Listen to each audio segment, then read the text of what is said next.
Good morning, Bardenfell. Good afternoon, OpenMW community and world. Thank you for joining me.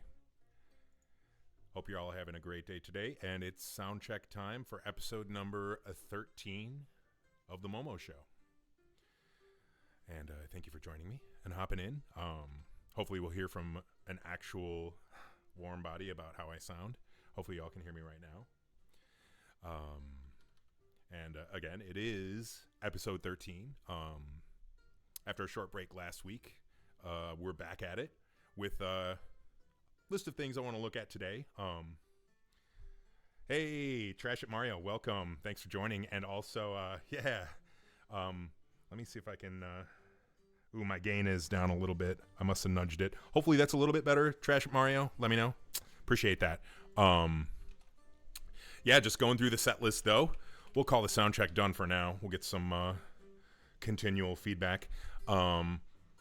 Episode 13, we're going to start off by looking at Protected Beasts. We've been iterating on that one for a little while. Awesome. Thank you so much for the feedback. I appreciate that.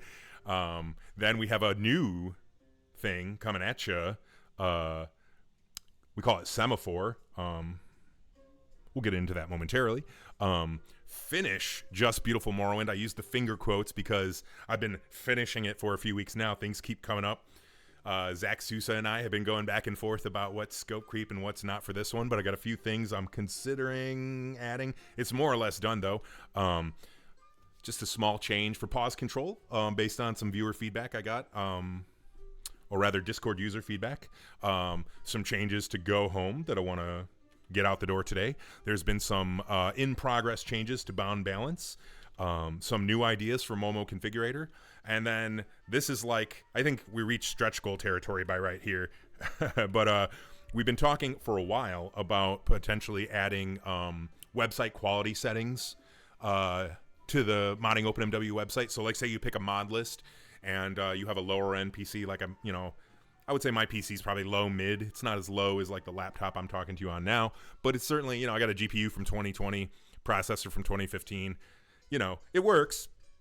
It's okay, but it's not, the new hotness. So it would be cool to have like I want to do total overhaul and I want like a medium quality, and we could automatically select more performance friendly options for folks as they desire. And then the very last thing on the stretch goal list is maybe we'll get to some changes for abandoned flat containers. Maybe. So, all right, jumping into it. Protected Beasts. So if you're not familiar, this is a mod that has been in iteration for a while, and the original author, Sky S. Cats, major props and thank you. And Ronick for kind of carrying it over the finish line. But the goal, as you might imagine, is put some boots on our Beast Race friends, which is not something that you really get from... Vanilla Morrowind. So without further ado, let's go ahead and we'll delete an older version that I had there. Get the new version.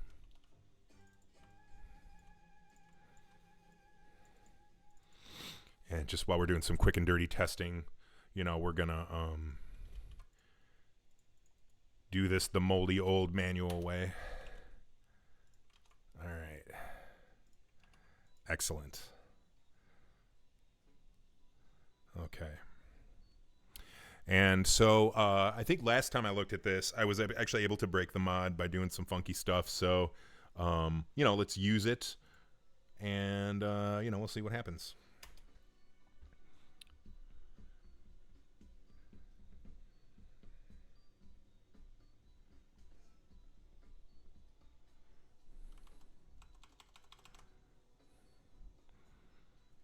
Trying also to keep an eye on the performance of my laptop, hoping I can squeeze, a couple more streams out of this thing, or maybe I'll pop it open and stick some thermal paste on the CPU or something.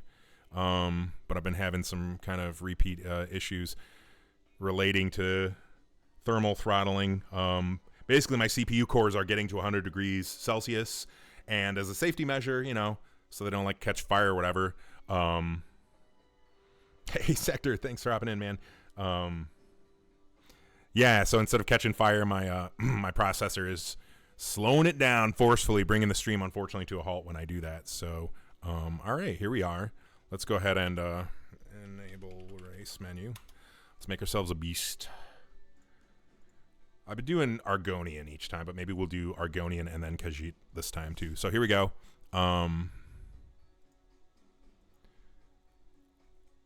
Glass boots were unequipped.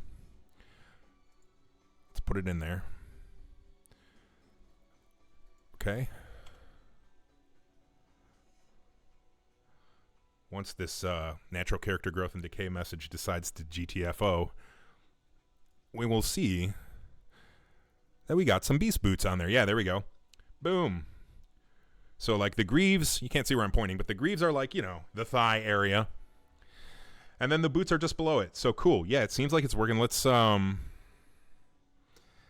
Hey, Sophie, thanks for hopping in. I'm so glad you're here. Thanks for joining. I need to knight you today too, if you don't mind. You don't mind being a moderator for me? Let's see.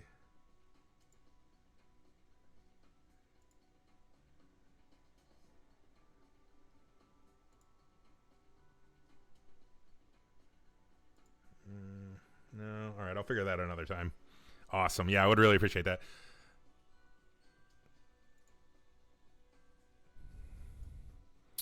Okay, so let's go ahead and player, add item, iron boots.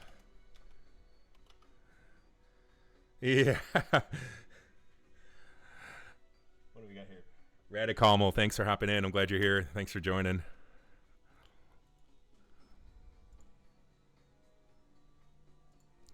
Gonzo, hey man, thanks for hopping in. Where can I do it at? I'm like a smooth brain when it comes to the Twitch UI.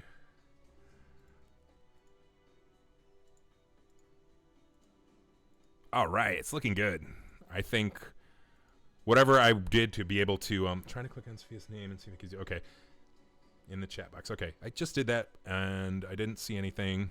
We'll do it once I close this game window. But yeah, I mean, it looks like we're good. I think we can finally have the beast boots. I mean, it's looking good. I just spawned in some iron boots, equipped them. I'm like just going back and forth. And this is, I think, what I did last time to kind of make it blow up. And as you can see, no blowing up here. So, all right, cool. Let's, mod,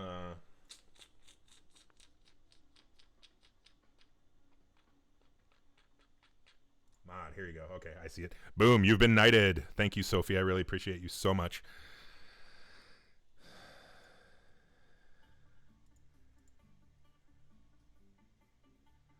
Cyanide and fiberglass. By the way, I called you Sector. I don't think... Are you Sector? I can never remember what your actual handle is. But if you're not Sector, I apologize. And thanks for hopping in. Okay, you are Sector. Okay. I'm going to knight you too, my friend. You are knighted. Boom. All right. So, yeah. I think we can call it a success, right? Protected beasts. Go ahead and give Ronick the feedback that this is good to go. And now, it's that exciting time. We have a new project. I'm glad you're here, Sector. We can kind of discuss this together. But Semaphore is a new audio mod for OpenMW. It's not technically released yet, but I think we're pretty darn close at this point. Yeah, it was definitely. I clearly did. Yes. Cool. So yeah, Semaphore. Geez. What can I say? It's another take at the concept of dynamically playing music tracks in OpenMW.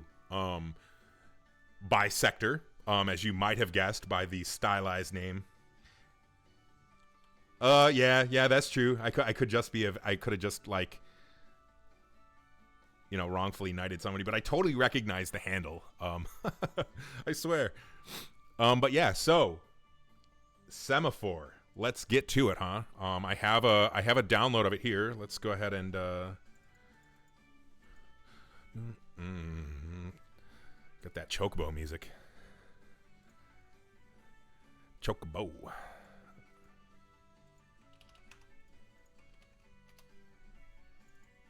Let's go ahead and install this. Wow, okay. Cool. So these are the playlists. Okay. And so help me out here, Sector. So I'm going to go ahead and just plop all this in here. And So tell me how this works then. I install this mod, right? And if I have the audio file somewhere in the VFS, it just knows to do it, or I'm going to hold off from looking at the code just yet, but I'm wondering if you can help me out here. And while we're waiting, let's go ahead and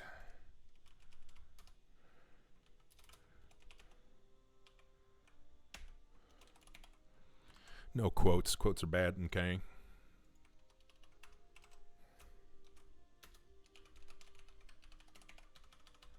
All right, so we're loaded. And so Tamara rebuilt playlists, okay. So yeah, I guess, what's next? What do I do next? The playlist loading mechanism, okay. Frame and open up a ton of music-related events. Okay, good. So what do I need if I want like the desk-shaking Empire tunes in Satanin? Let's go ahead and pause my Final Fantasy music. Let's see here. Or actually here, I have a better idea.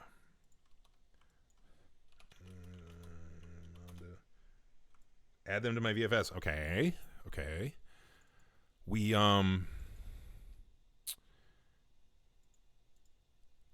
pulled these out of our mod lists due to the desk shaking nature of them. So maybe we'll try a different one.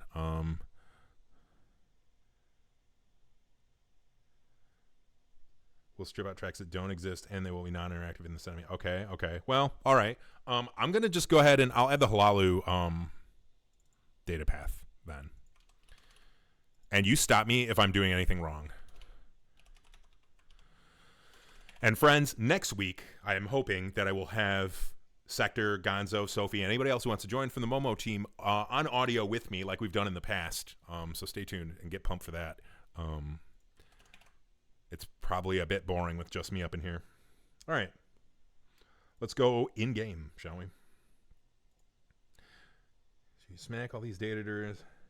It will just work almost entirely. Okay. Awesome. So let's So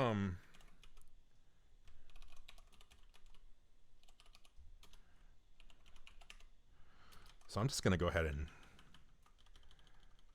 indiscriminately put all these in my load order then. Just all of them. Boom. And so I should now have some custom music up in here. Let's see. Jeez, what am I doing here? Alt-tab fail. Hey, Altario, welcome. Thanks for joining. I'm glad you're here with us. We're just checking out. I don't know if you got word, but yeah. So we just tried out Protected Beasts. Chef kiss. It's perfect. Thank you so much. Oh, yeah, you're knighted. If you don't mind being a mod for me, please. And thank you. I appreciate you so much. Boom, you're knighted. And yeah, I think that I think Protected Beast is officially, from my perspective, ready to leave beta. I was not able to break it. Seemed to work just fine. I didn't actually try as Khajiit. I just did Argonian. I hope that's enough. Happy to go in and try Khajiit too, though, if you know, that would be helpful. All right, let's go in game. We're actually trying out Semaphore right now. We, this is definitely Sector's baby, but we, as the Momo team, have all been kind of brainstorming on this. And I'm pretty excited to see the results. Ooh, what do we got here? You see in this sector? We have an explosion. Cool, awesome. Happy to test it again if you want that data point. I think I'm getting throttled. Apologies. This happened a lot earlier on in the stream than I wanted it to. That's a big bummer.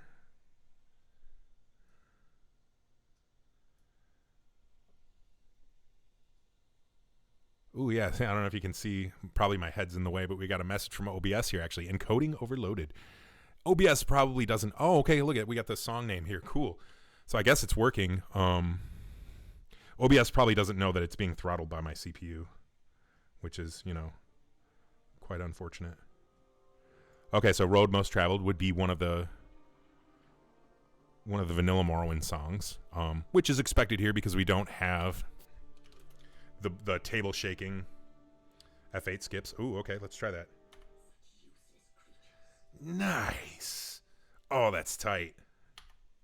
How quaint. How do you That's pretty tight. Let's go ahead and I'm hoping we'll get a Hlalu tune here if I installed it right. So will it? Okay. So I have Silt Sunrise playing. By design, will it, like, when I change to a place with a different kind of set of music, will it swap automatically, or do I need to hit F8? aren't you?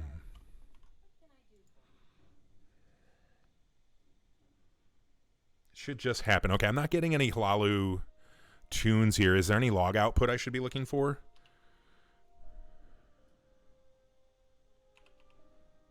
Check the settings menu. Oh, okay. Dude, I didn't do that yet. Good call. All right.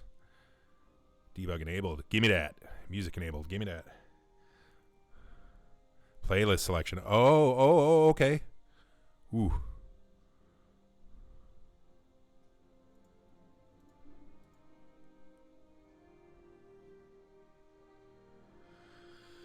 So we didn't actually make the tracks. These are the great question. These are the kind of currently existing tracks that work with Muse and dynamic music, and it's sort of a new system for playing the already existing tracks.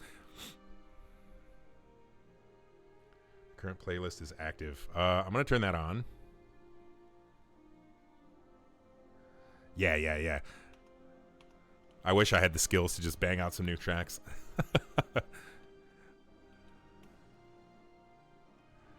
All right, Sector, what do I do? Ooh, I think we're getting Throttle Town here.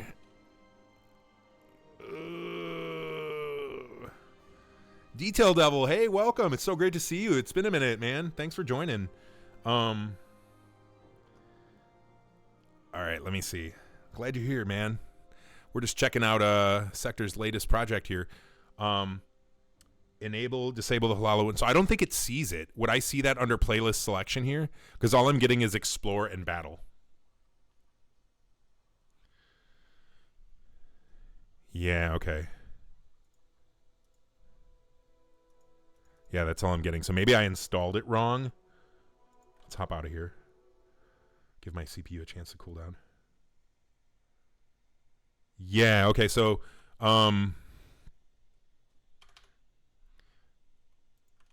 I just plopped these in here. Every playlist that loads externally. Okay, so let's relaunch then, huh? And again, I don't know if you saw this. It did blow up when I loaded. Oh, okay.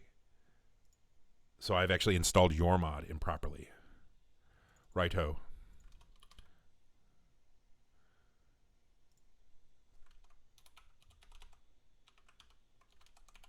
Let's go ahead and put them in there, yeah?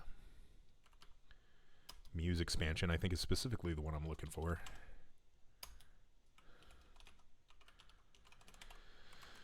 All right, great. Let's leave it at this one just for now and try to get back in game then.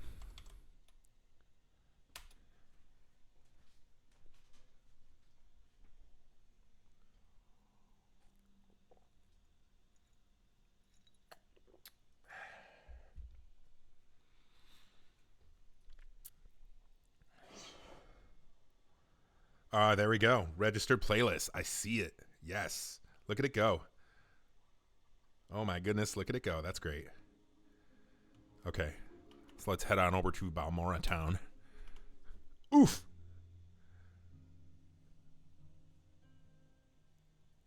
Oh yeah. I mean, it did blow up. Invalid L10N context name. So I think that just means it failed to print the track name. No big deal. But I mean, you could surely hear this a Muse track. Oh, yeah. We're getting throttled here. Apologies. Throttle Town. Cool. All right. Well, I think this is a successful demonstration here. I'll move to some TR locations, but this is super cool.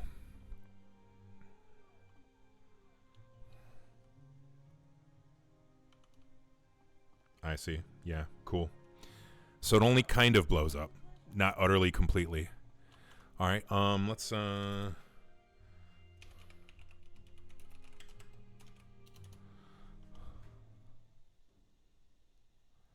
I guess maybe we don't have any Redoran tunes. Let's see here. What can I help you with? Empire Settlement -1. Antherin -1. Dwemer Ruins. Ooh, Mournhold, huh? Okay. I'll try to find some other place with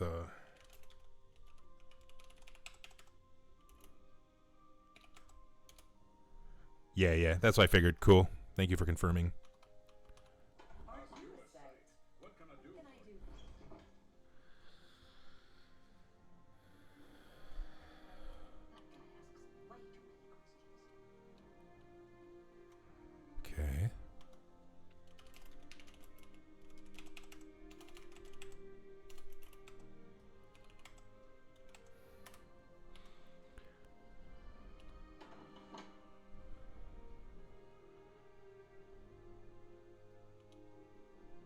I guess maybe I don't have the TR tracks installed right.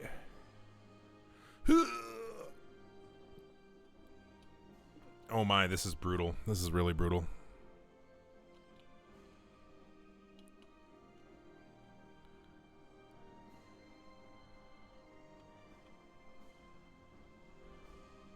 Try walking outside of town here.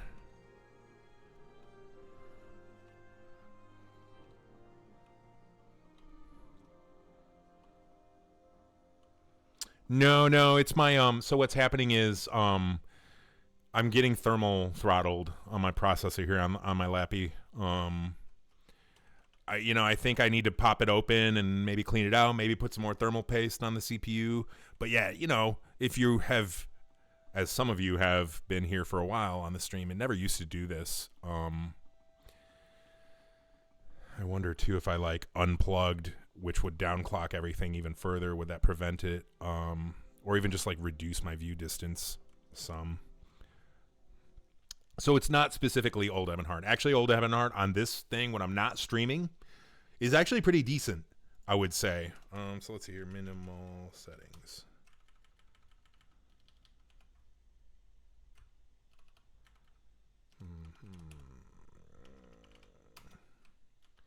Yeah, viewing distance. Woof. Let's go ahead and cut that in half.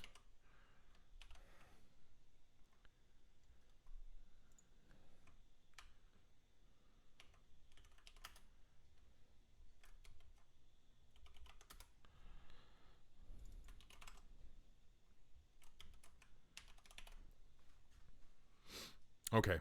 Hopefully that'll... Let's cut it by 4, actually. Yeah.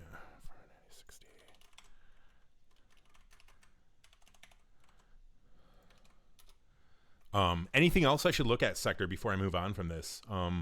Very exciting. It was very cool to see the Halalu stuff work. Yeah, anything else that you would prefer me to look at regarding testing this? Definitely let me know.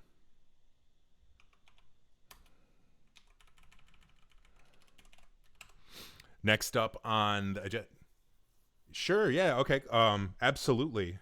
Let's do that before we move on to some JBM. So, okay, sure, we'll look at this one here.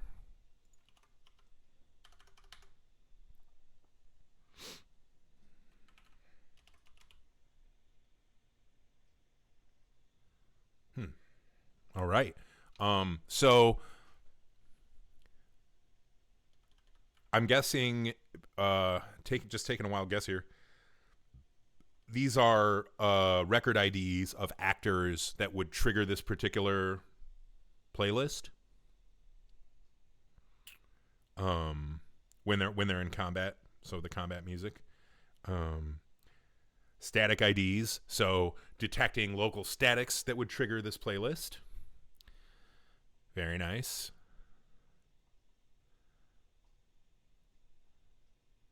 Tile set rule. Yeah. Okay, cool. I like that. Yeah. I think tile set rules are probably one of the most exciting features here. Because I know that's something that we've been kind of missing compared to the MWSE Lua offering. And then, yeah, this is kind of what, like the overall configuration. So we're saying what tracks to play, VFS paths for kind of explore. Tile set callback, okay. So detecting the tiles that we defined above. And then this would be for combat, obviously, with the detection rules using the enemies. Let's take a look at a different one here. Baked in content for rule. Okay, so it sounds like that offers a lot of flexibility in kind of defining your own supported content here, which I love. Let's see here. Oh no, this isn't what I wanted to look at. This one. Let's look at TR playlists.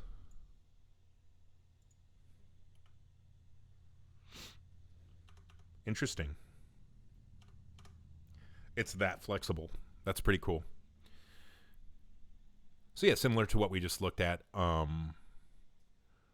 Looks like these are actual cell match rules here.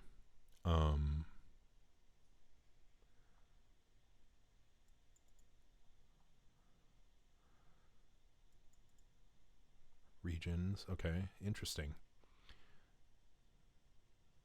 So there's many different layers on which we can say, you know, what to do and when to do it. That's pretty cool. Extremely flexible. And I'll do more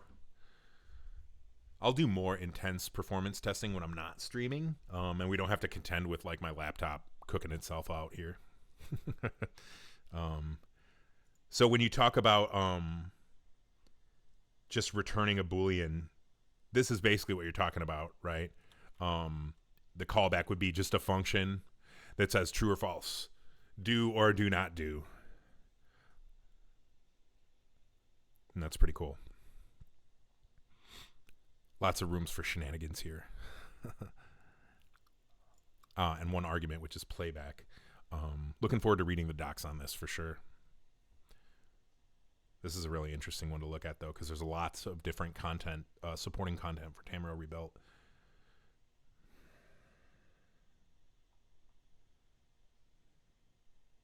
Nice. That's awesome. Efficiency. I love it.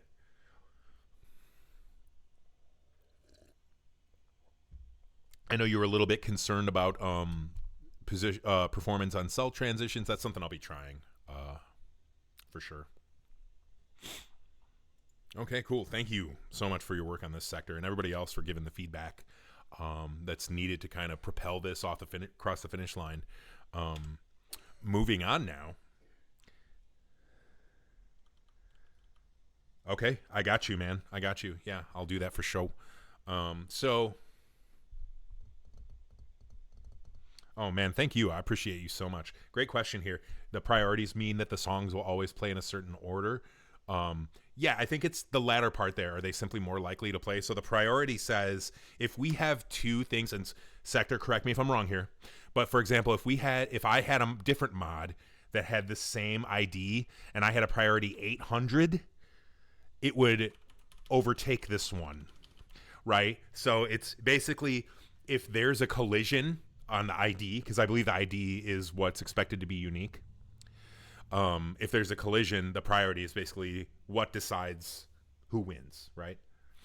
Again, Sector, yeah, dude, this kicks ass. Thank you for working on this, and correct me if I'm wrong there, but that's my guess. So,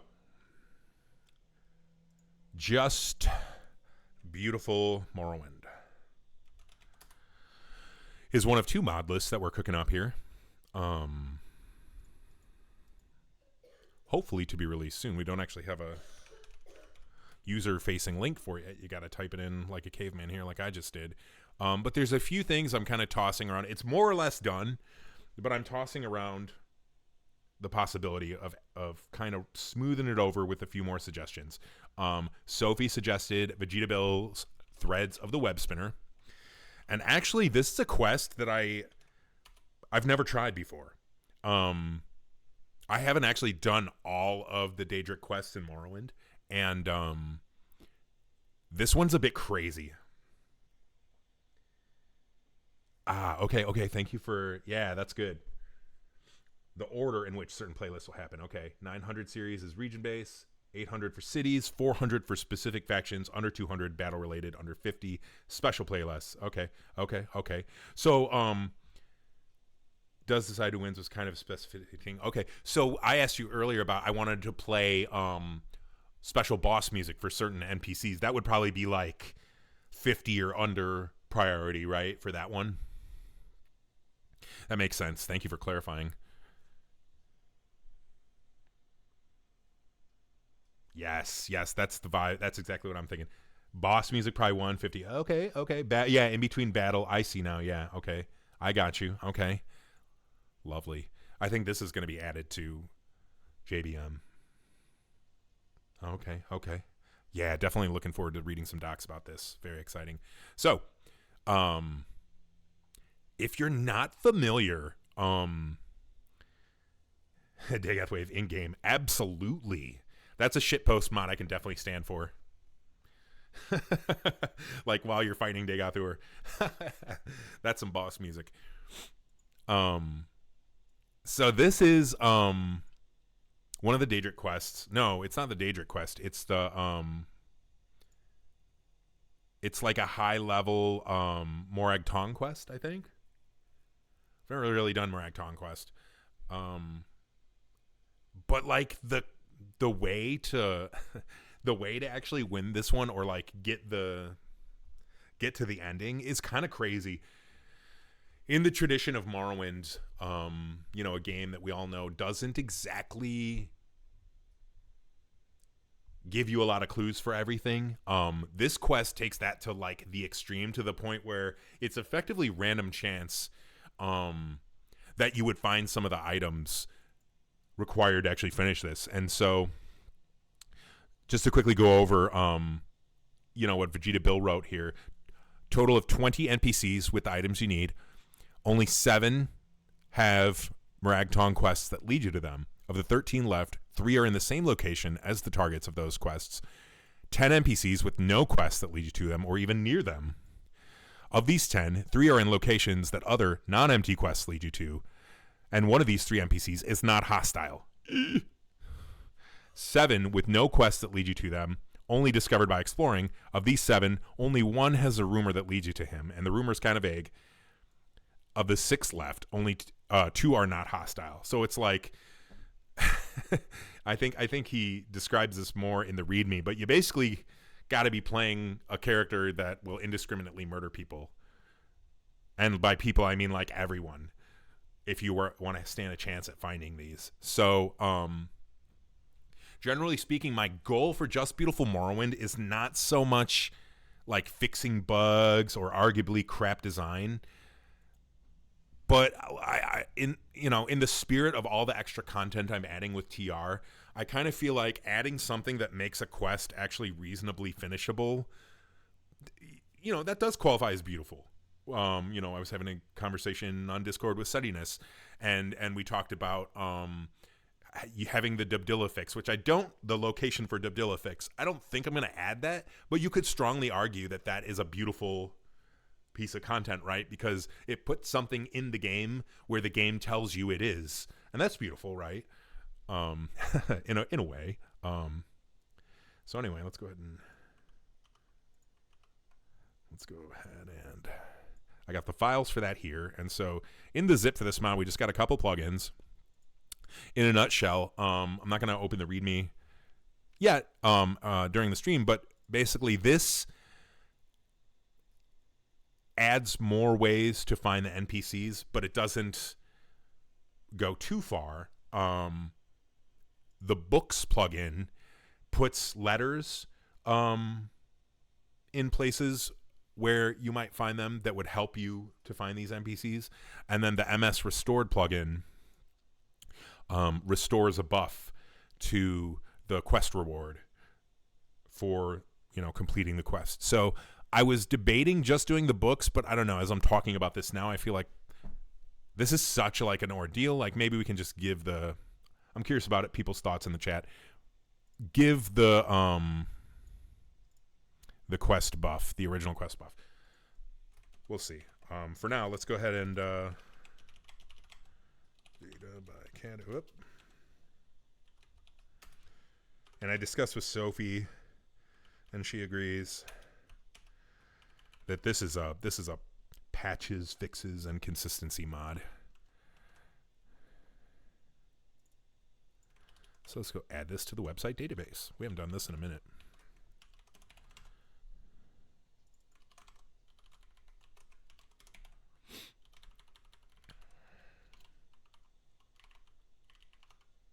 What time we got? 13. There's 6.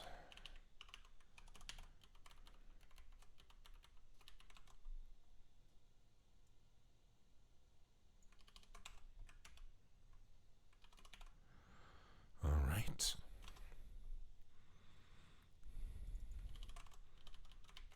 Yep. Cool. Okay. Now we're gonna add the data path.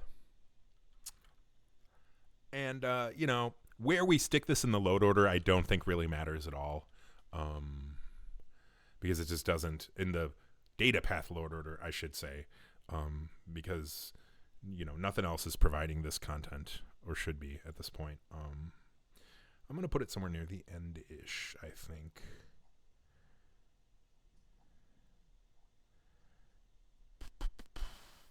Let's see. Yeah, I'll just put it right here. Folder path isn't so important for this right now.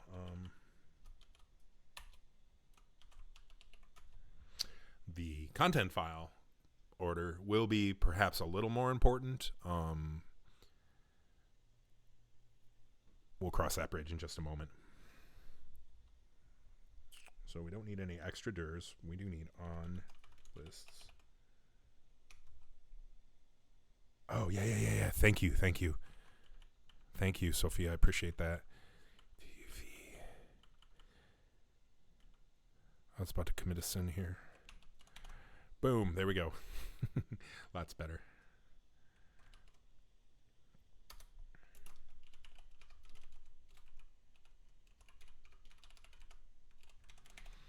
All right.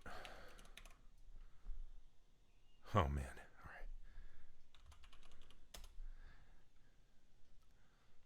right. Okay.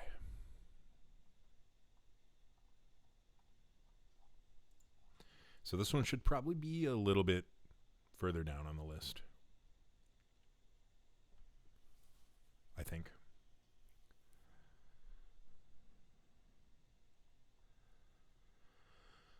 I want to put it after.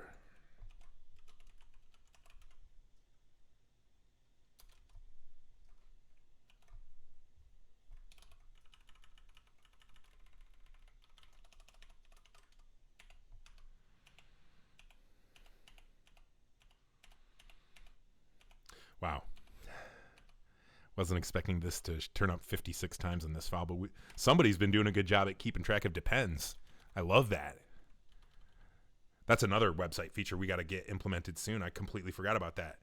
What feature is that? That's the feature where we would tell you when you have some kind of a load order conflict with your plugins.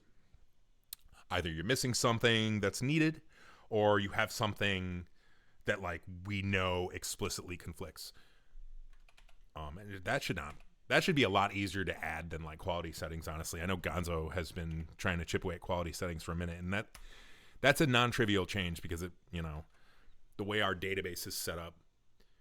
Exalted Sun has made a few comments about this, and I completely agree with her. Our schema is just not optimized well for that, and we'll have to probably make some deep cuts that I've been avoiding making. But yeah, anyway, let's see here. Web of Mephala. Okay, Morag Tong. Let me put it at, I'm going to slot it in right here.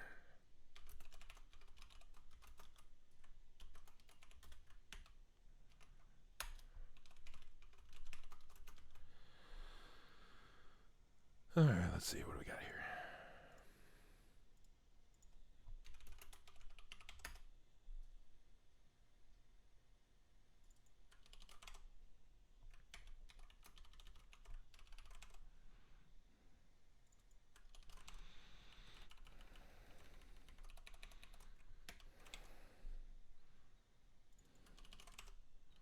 So we only pick one of these. And yeah, I think for now, I'm going to go with the full shebang. We'll go with the books, and because Just Beautiful Morrowind, yeah, well, Gonzo, you know, and I appreciate you for kind of leading the charge on that. The dream is not dead. It's just delayed a little bit. But yeah, we're going to go over the full shebang here. We're going to add this one. JBM is not a mod list that is focused too much on attempting to, you know, uncheese the gratuitous overpoweredness of Morrowind. I feel like Just Beautiful Morrowind, Just Good Morrowind, they revel in like the sheer overpoweredness of Morrowind. So yeah, I feel like restoring the buff to what it, you know, is intended to be is not a problem.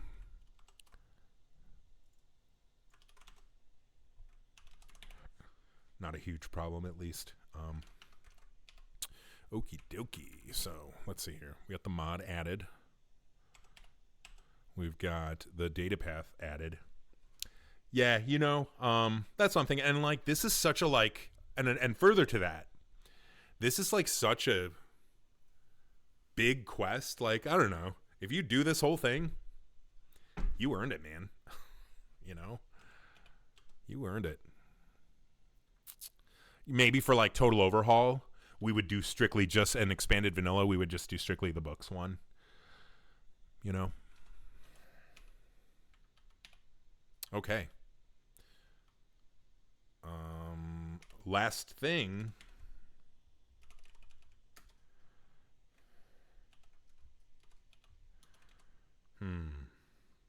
So what category should it go under here? Consistency, probably. All right. Consistency.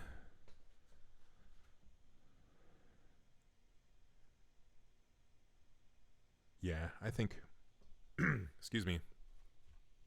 I think consistency is where it belongs. Oh, okay. Right on. Excellent. That's great. That's great. Wonderful. Yeah, I think we should toss that into non-WIP for sure. I know we were talking about like bleeding the work in progress stuff in phases. So yeah, I'm definitely in favor of that. Consistency it is. I'm starting to lose my voice.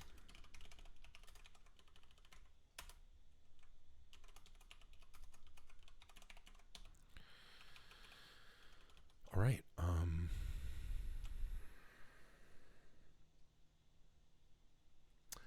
Yeah, thank you, Detailed Devil. I actually haven't looked at it yet. Let's take a side quest once I'm done with this and take a look at it though. I was aware of it. I saw that you did it, but I didn't actually, you know, take a look yet. So let's see.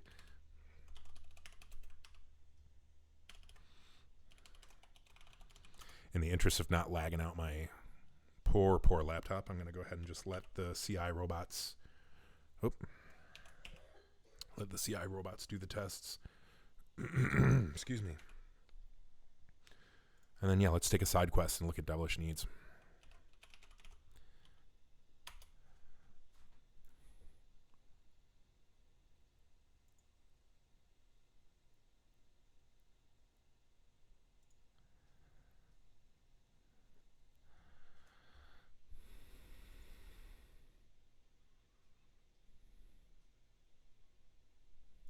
Cool. Okay. Devilish Needs Nexus mods. So Detail Devil, you've been on like a quest to like focus on gameplay in all kinds of ways, from the wacky of your Wabbajack mod, which I freaking love, to like the shall we say sensible to this one, you know, like this is definitely not wacky. This is more like I want to be, you know, I want to be immersive. Ooh, giving me Ashfall vibes here, yo. Nice. Dude. So I got to tell you, these kinds of mods are not really my speed, you know, but I'll be willing to try this. Requires a new game. Makes sense. Totally makes sense. I would love to have like a... So one of the things Sophia and I were talking about on Discord is like an easy way to share mod list customizations. And I would love to have like a set of customizations for our lists that add like survival mechanics like this, for example. I freaking love this, though, I got to tell you. One of my favorite things, and Smallio agrees, I think, of Breath of the Wild was like cooking food and like the little jingle it played, you know, while you were cooking. Obviously, I don't think we should have a jingle such as that, maybe, but wow, this is cool. So, like, look at this. So, did you do the impossible, by the way? Because everybody knows it's impossible to cook meat in OpenMW. But do the meshes actually change? I know Sector and I were talking about animating meat to cook, which I am reasonably sure can be done. But I'm curious, do we have that here? Dang, this is really neat, man.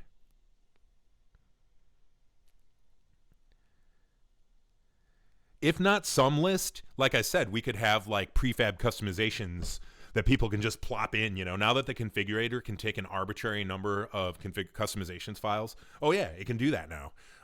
You know, we can say like, this is your survival customizations. Okay, they don't update, unfortunately. Sector, you hearing that? We got to get on this animating the cooked meat. Where do we leave off on that? Like, we were talking about this a while back. And I feel like it should be possible to animate meat into being cooked. But I got to tell you, yeah, this looks really sweet.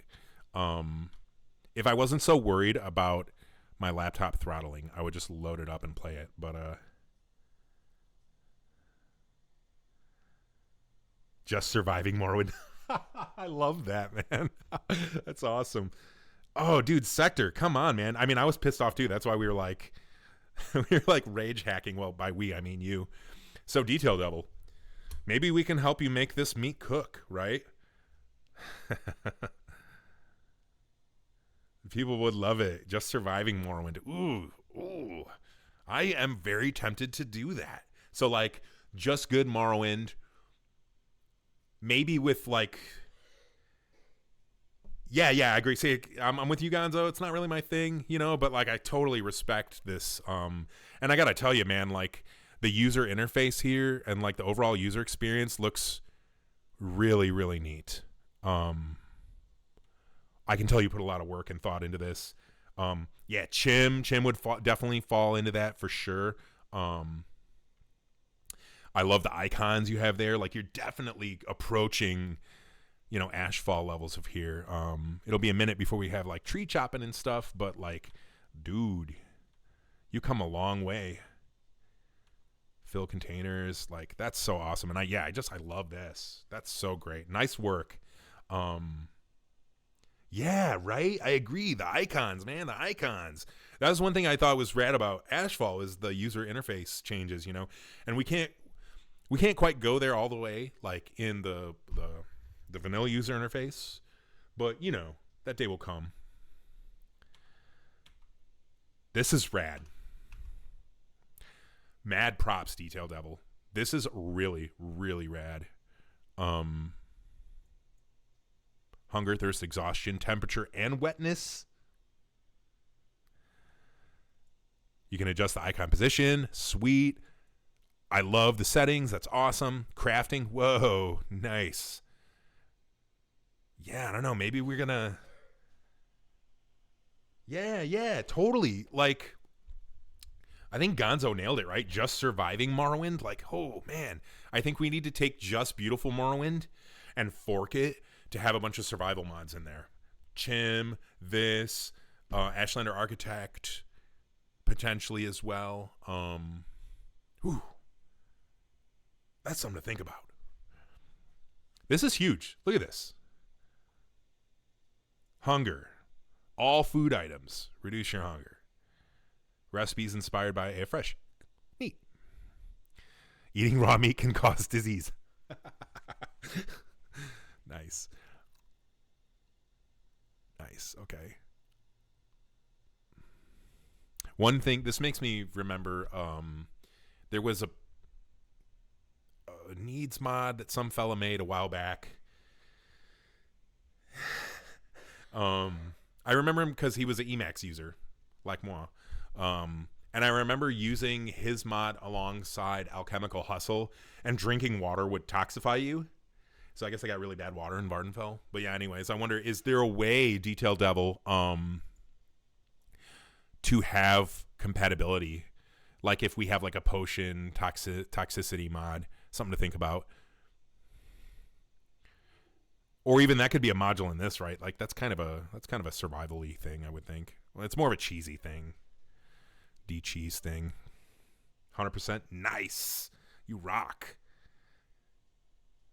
Just Survive Morrowind. Yeah. Just Survive Morrowind. Ah, man. You're on fire with the name there. Is this Ashfall for OpenMW? No.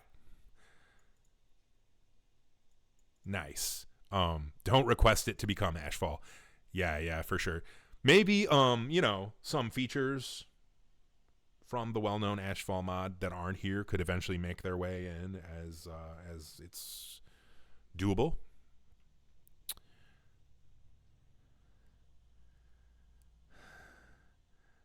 Cool. That's cool. Get that soccer on. That's awesome. Support the team. It's beautiful weather out right now. Some good tips here. Always read the description. Basic needs for OpenMW. That's the one I was talking about. Includes them. Okay, right on. Yeah, okay. I feel like a lot of folks really, really, really do. Hence the, popularity of Ashfall. So maybe I do need to find a way to like either. I still think having like customization set to load these into any mod list would be pretty rad, but to have like maybe a survival mod list would be cool too. We can discuss that.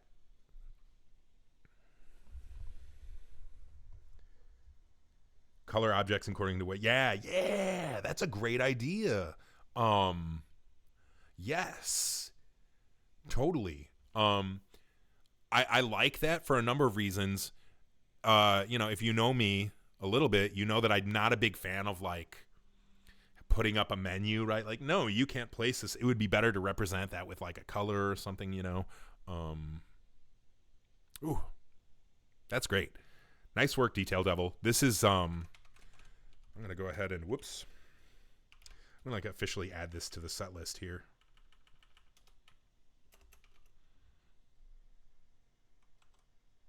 Yeah, food. I mean, you didn't mention food, but I was looking at it, and that it supports all the OAB and TR data items. I mean, yeah. So that's one thing that I do like about these kinds of mods is that like there's a whole in vanilla Morrowind. There's like all these things that are good for alchemy, but like not everybody plays alchemy, and arguably not every alchemy ingredient is useful.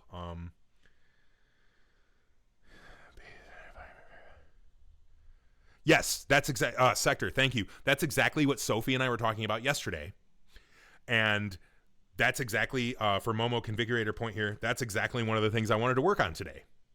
So the answer is yes, and that's what will enable. So there's three. The way I see it, there's three components to that.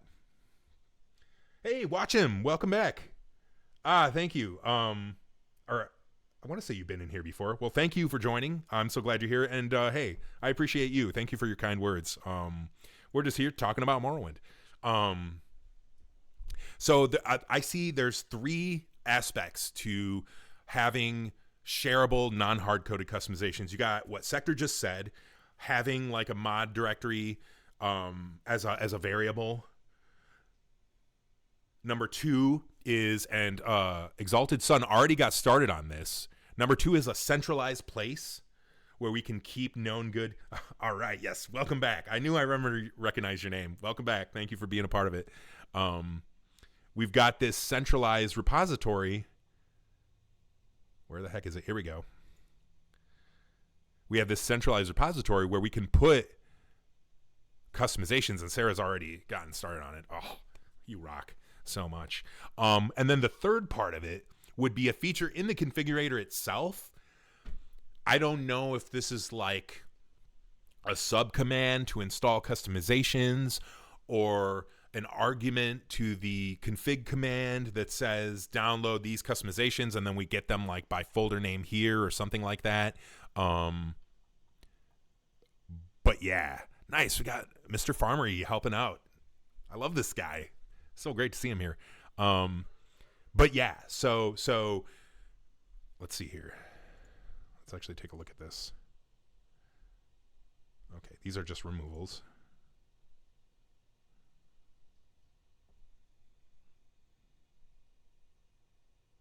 Replace. Okay. Yeah, so so what we would do is rather than having, D openmw blah blah blah, this would just simply be a variable, and the configurator would effectively at runtime do a find and replace. And so we can have the same customization work for literally everybody. So that's one of the things I wanted to implement today before we end the stream. We'll get there. Oh no, bro. What did I do? Yeah, I think it's going to be awesome. It's like the next, evolution of customizations. Let's unbork this though. Oof. Key error for mod. What the fuck did I do? Pardon my French. Oh, whoops. Yikes. That's wrong.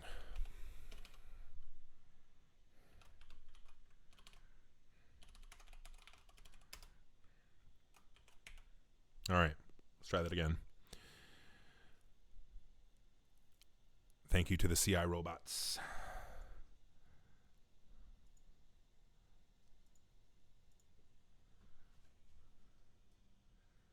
Yeah, totally. So eventually, that's a really great comparison. We want to get there at some point. Our resident, hacker wizard sector, who's like definitely got his brain working on lots of things. But one of the things we've worked on, or he's worked on, I've only like barely touched it, is like a graphical front end to the Momo tools pack. Right? So you would have something that's more closely resembles a traditional mod manager that people are used to. And then we can have some kind of a like all-in-one installer kind of thing, closer to what people are used to. Let's put that music back on. There we go. Oof. I'm like, it's quiet. And yeah, something that's beyond a text interface, and maybe like some kind of a web based way of browsing customizations and saying I want this or I want that, that'll be hopefully pre-2090 thing that we get. But yeah, it's one of those things too that's like requires a lot of time in the oven, so I can't say when we deliver that, but we're thinking about it. All right, yeah, this is excellent. So let's come back here now. Added that. So Z Souza, my man, also suggested this one for JBM. And I don't know if you've ever probably lots of you have done your own mod lists before, and it's so hard. I should say rather, it's so easy to be like, yes, I want that. Yes, I want that. Yes, I want that. Give me that. Just throw it all in. I need the shopping cart with the plugins emoji that Sector made.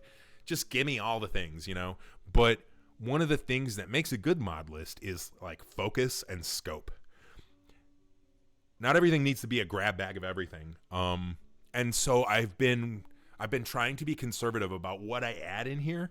But going back to Just Beautiful Morrowind, one of the significant things about it over Just Good Morrowind is the fact that we have,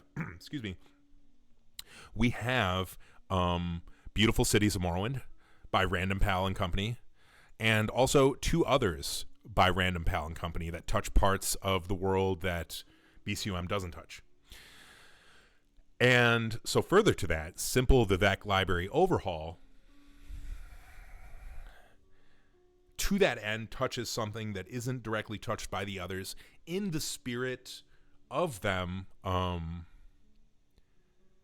Keeps the vanilla layout, but adds a bunch more books from OAB data, TR data. And I feel like this it borders on scope creep, but I also think it borders on fitting naturally too. And I'm kind of inclined to say, if it's naturally, let's add it, just because we're making it more beautiful by adding more content. So yeah, unless somebody in the chat talks me down, we're adding it. Let's go. The question is, what is the category here? Interiors, I would say. I would say this is interiors for show. I'm doing it alphabetically.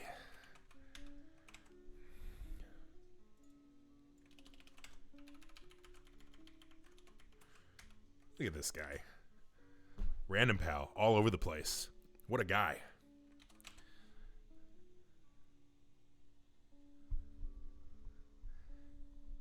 Nice. Okay. I'll be honest with you. I'm not a fan of Mod Organizer 2. It's a personal preference, but also Mod Organizer 2 does not support OpenMW, and even with I think I could be mistaken because I don't use this. Even with the player plugin, there's still some like shenanigans you got to do to really make it work. But if it works for you, totally cool. Part of the reason why I don't like Mod Organizer 2 is because I've been using Linux since 2008. I'm not going back to Windows. If something doesn't work on Linux, I don't use it. And Mod Organizer 2 can work on Linux, but it's like a big pain. And it's just, in my opinion, it's not really worth it. Further to that, I'm a guy who prefers like text-based command line stuff, so I'm like an extreme minority. So yeah, it's great that you're using it and it works for you, but I'm not gonna go there for myself. All right.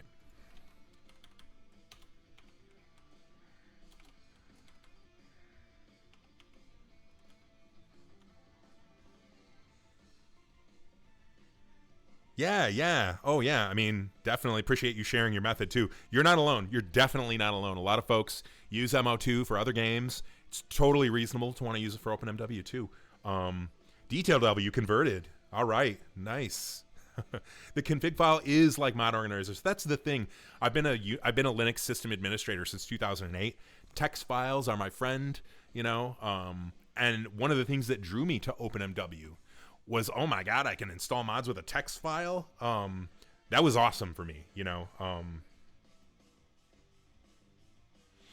Yes, I'm with you, Sector. The OpenMW support is kind of like, eh. And the thing is, like, I don't know how actively developed it is. If they would, and if it was actively developed, I don't know if they would be willing to like explicitly put OpenMW support in there, Yeah, live by the text file. Exactly. The thing is, like, OpenMW does a lot of things out of the box that MO2 does because other engines don't have it, right? Like, you don't have like a OpenMW like interface to the VFS for Fallout New Vegas, for example. So you basically need something like MO2 to make it, even doable. So yeah, it's totally reasonable to want that. Absolutely. Now, hopefully, once we finish the fabled, long-awaited, Momo launcher, maybe that'll be something for you as an alternative to MO2 that has better, more tight support for OpenMW. Yeah, many people misunderstand how similar OpenMW's native mechanisms are to MO2. Yeah, one of the lead devs of OpenMW is a core member of MO2 team, but unfortunately, despite that, like, I still don't ever see the full proper support coming. Yeah, well, definitely keep an eye out. Like, again, I don't know when we'll actually finish our GUI launcher, but it's something we absolutely want to do, and I would really, really love to see it. All right. Hopefully Z Souza will see this come down the pipe and he will be happy.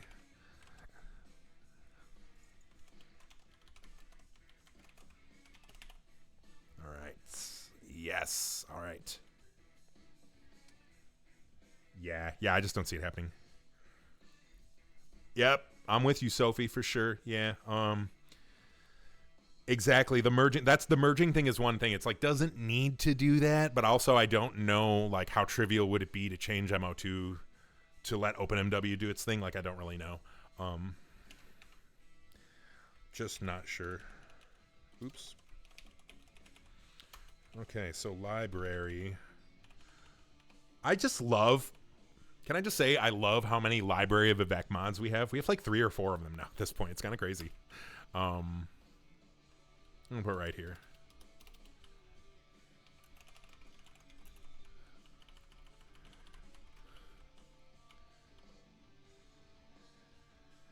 Yeah, yeah. So like use their little interface for like dragging stuff around. Yeah.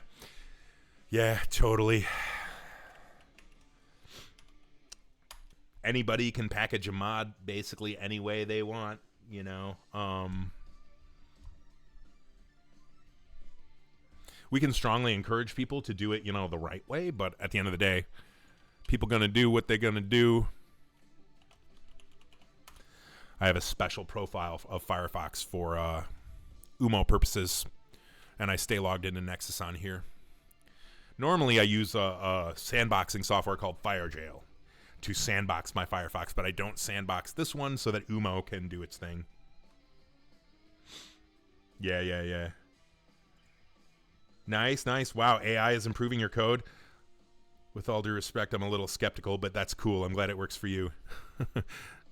Maybe AI is okay at Lua. We'll see. Yeah, I think the vast majority are fine, for sure, right? It's just like some people have like their own conventions they want to use or whatever. And like in between releases of the same mod, they might change their packaging, you know, and that's fine. All right. Manual download here.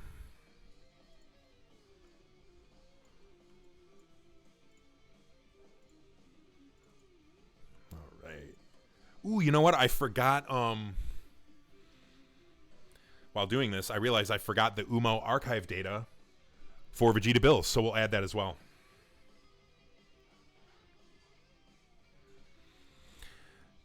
Yeah, I mean, so the AI would have to be aware of like what are bad patterns, and I'm kind of skeptical that any LLMs actually know that, but hey, I'm willing to believe it.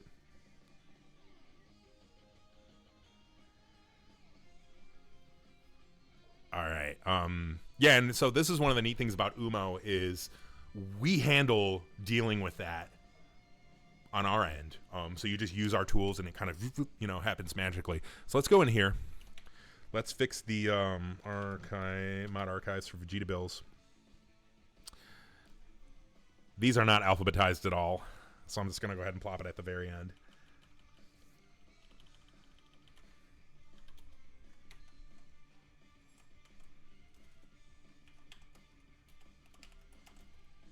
Language server for JSON is pretty awesome, not going to lie.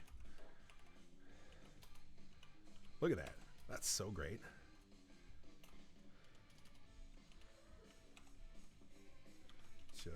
Look at that. It knows my mod list keys. Yeah, so that's part of the, like, playing the game is fun. Modding the game is a game in itself, too, right? So I respect that. Watch him. I totally respect that. All right.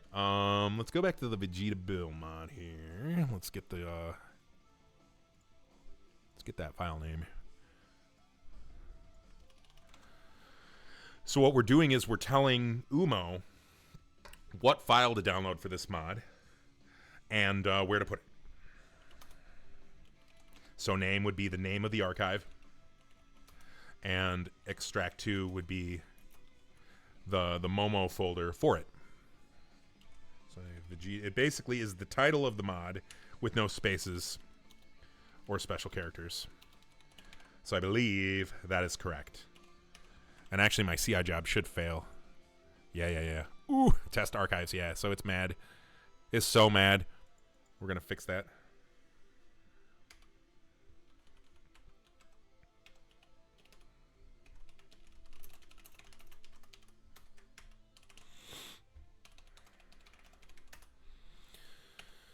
All right. Let's go back to data. While we're here, let's go ahead and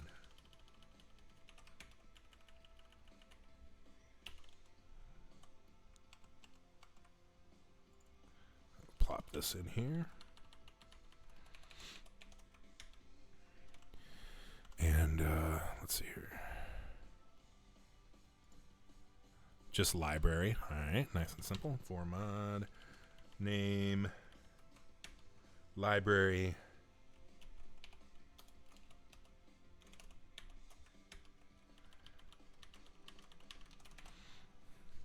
All right. Yeah, I think that looks good. Let's go ahead and plug in a data path for this one. I started doing that when I realized I goofed the other thing.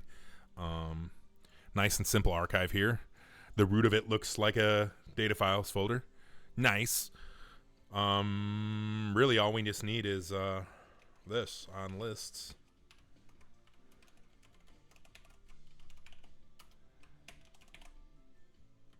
Gonna be that easy.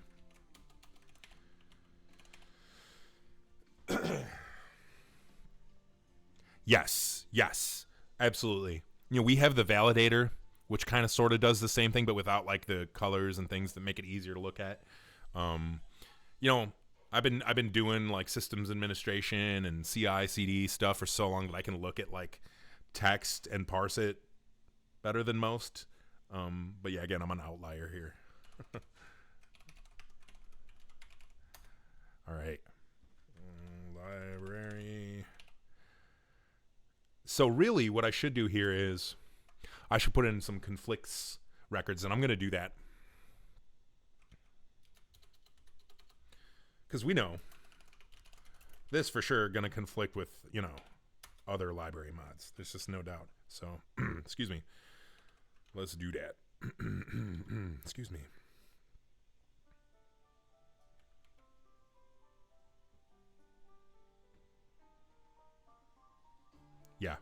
Yeah. Do one thing, do it well. That, folks, is what we call the Unix philosophy. It's not a religion. It's just a cool way of doing things. Yeah, for sure. Technically, MO2 is many components stitched together seamlessly. Yeah. Let's,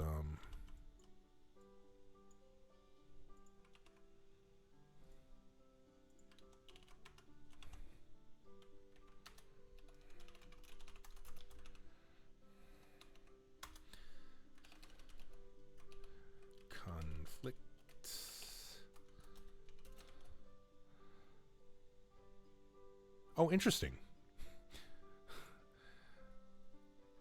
It has the same file name as one of RP's other library mods. Okay, cool. We're gonna go ahead and just we'll say it conflicts with this one then, which is Sealof's. If I recall, this is Sealof's library mod.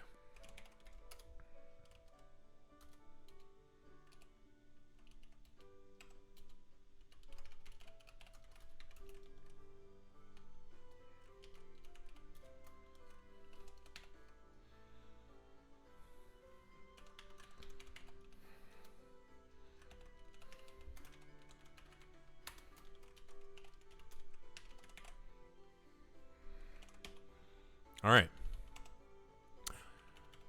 So we got the addition of the mod to the database. We've got the data path. We've got the plugin, and we're explicitly marking it as conflicting with Sealof's mod. We don't need to mark it as conflicting with RP's other library mod because it's got the same name. So they're just going to cancel each other out. Yeah. And then we got this to tell Umo, hey, this is how we actually use the thing. And we're adding it to the mod list. All right. Cool. All right. CI gods, please. Please. Give me a green build here. Look at this, 2 red X's. Oof. All right. We'll let that do its thing.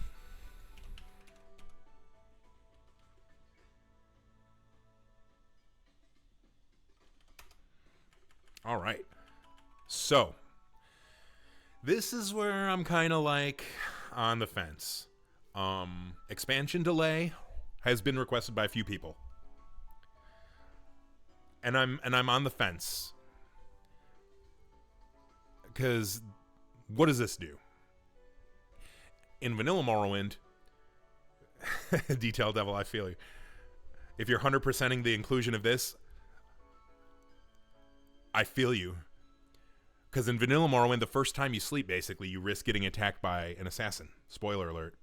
That's some Todd level design, though. I mean, this is a design philosophy that they basically kept all the way up until Fallout 4, which I think is like the first of their games that actually didn't just like plop all the DLC right in your lap and there you go, deal with it.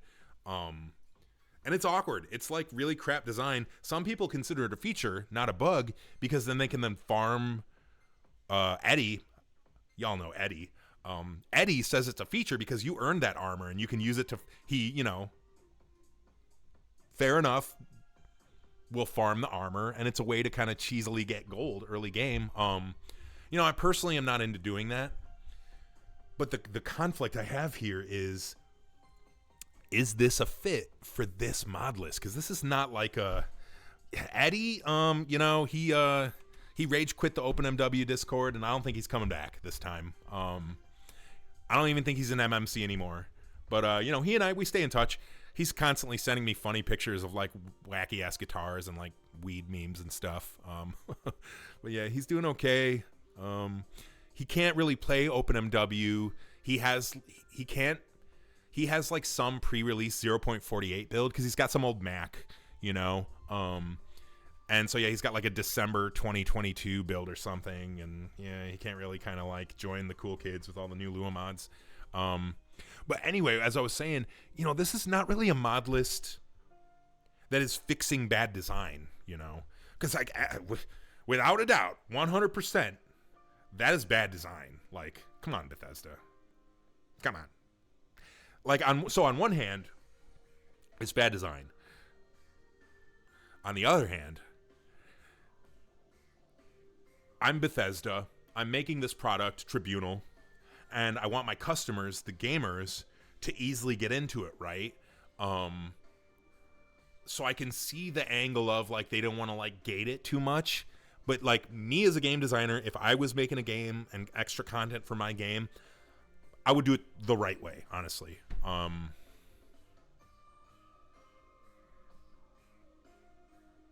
just don't know. I'm so torn. Let's move on to dynamic timescale and talk about that a little bit while I stew on this. We did Bethesda's job. Absolutely. We did it. And gamers all over the world continue to do it, even for Starfield and all their other games. It's kind of like a tradition, right? And I can't be mad at them too much because they're cool enough. Yeah. Well, they're cool enough to make their games in such a way where it's so easy to mod, and they encourage modding. Where other, companies, studios, outfits are kind of less open to that. You know what I'm saying? So, like, I do totally love and respect Bethesda, and I can't get too mad at them for that. I wanted to put your mod in here because this is going to go in my video description. Before I forget, Devilish Needs.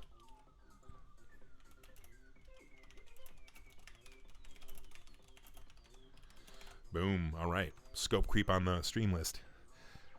Sten. Welcome, dude.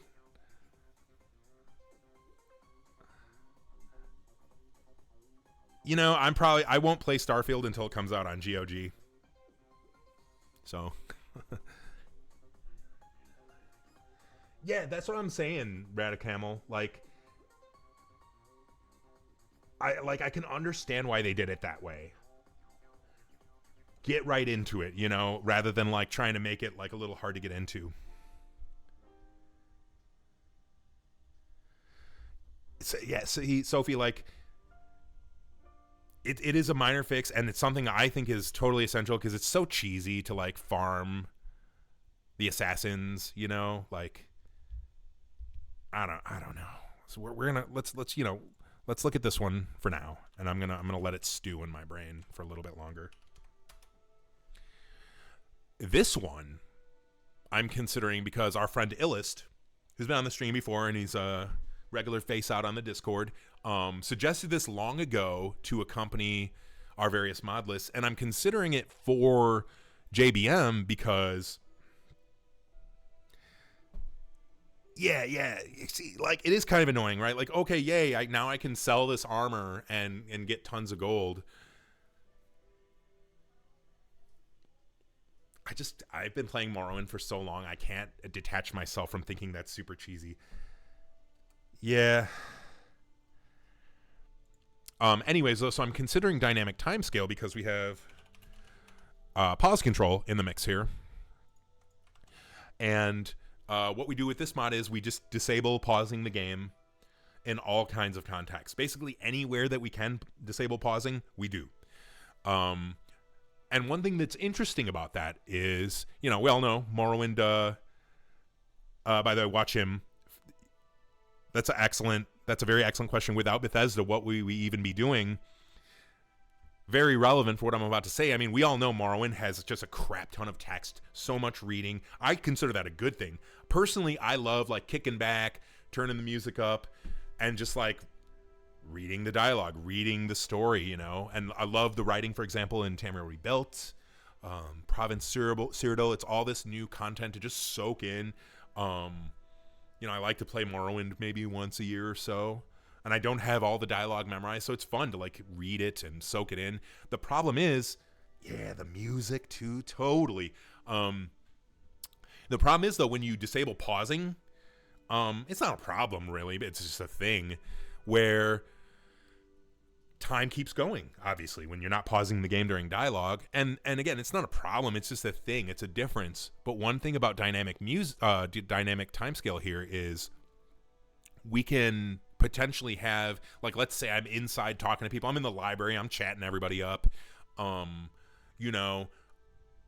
will pass a little bit more slowly in theory, right? So let's take a look at this one. Dynamic timescale for wilderness, towns, interiors, and while sneaking and fighting. Adjustable values for each.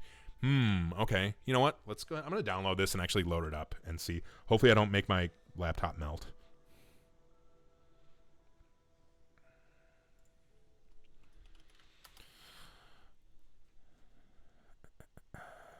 Track that. Well, track that. Gonna download this Devilish Needs mod too by this crazy detail devil guy. Right? Yeah. I think it's reasonable to want that. I'm not 100% on adding it, but I'm 75 or more percent. And I want to load it up and see what's our options. Maybe we can use our Momo gameplay mod to tweak it a little bit here. But let's go and track that. We'll be trying this for show.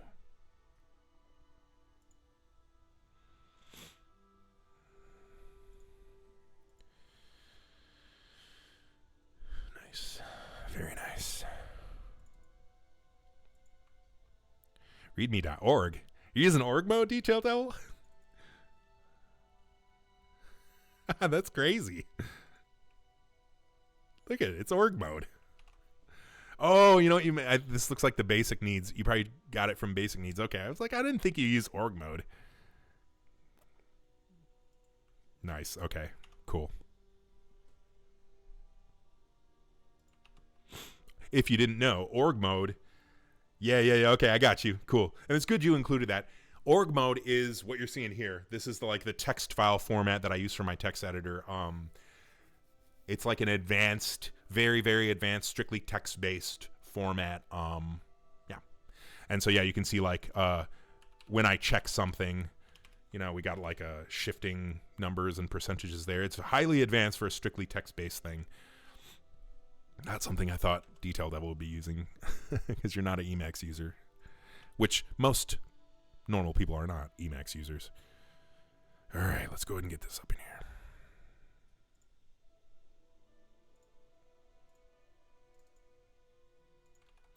So I'm going to put this under gameplay.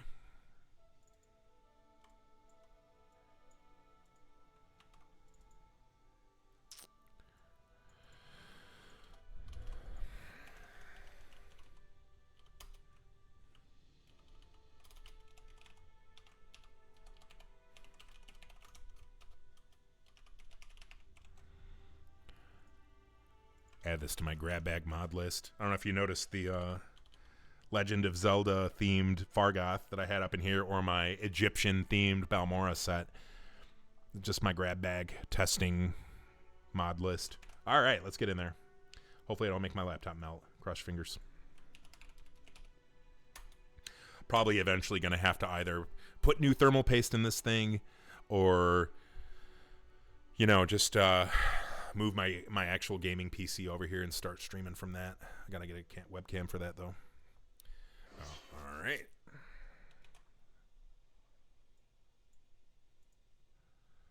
Okie dokie. So, dynamic timescale. Nice. Okay. Wow. Okay. So, yeah. Slower timescale in town. Much slower interiors. Slower when sneaking. I honestly love these defaults. I'm less on the fence about this than I am about expansion delay, but I think expansion delay is probably going to not go in, is where I landed on that. But this, I think, is going in. It's just like a good companion to pause control, honestly. Yes, do for sure. So yeah, I'm sold. And honestly, I like these values a lot. Let's go.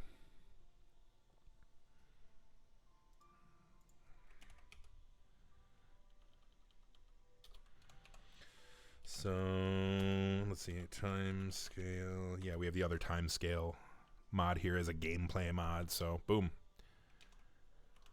it's happening. Okay, that's gonna be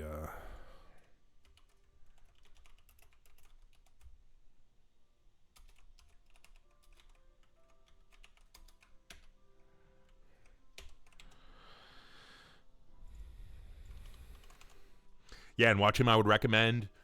Also, if you don't have a mod that disables pausing, totally recommend one of those. I myself am the author of Pause Control, so I will shamelessly plug that. But there's a few other mods that do it as well, if you don't want to use my junk.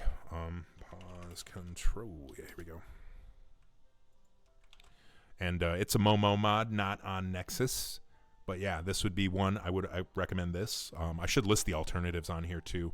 Dynamic Actors has no pause during dialogue feature. That's an option too, but I would recommend it.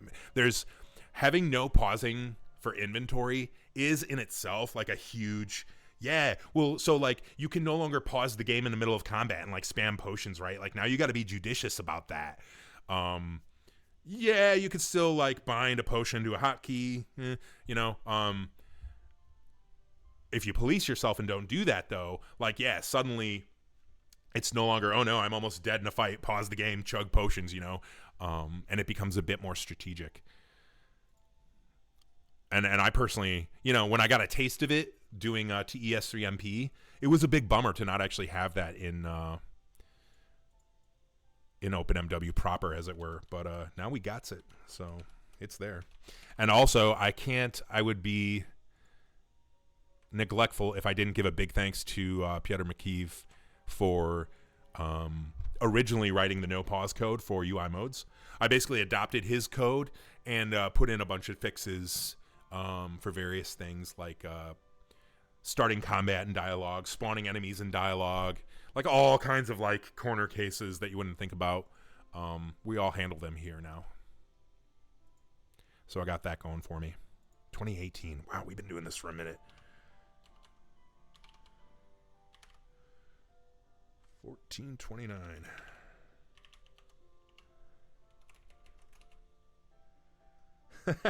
Thanks for the compliment. I appreciate that. Yeah, you need to get it. I think in TO we might be adding dynamic actors. If we don't add dynamic actors, we'll add pause control. You can get it in the WIP version of TO right now, dynamic actors with no pausing during dialogue. I don't think pause control conflicts with dynamic actors too much. I might need to I might need to look at how because Dynamic Actors does handle the starting combat during dialogue thing. So I might need to like disable pause controls handling of that so they don't like duplicate the effort and use resources. But yeah, I mean, they should jive together well enough.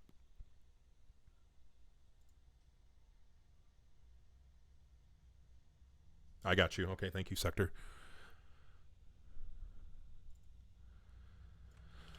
All right.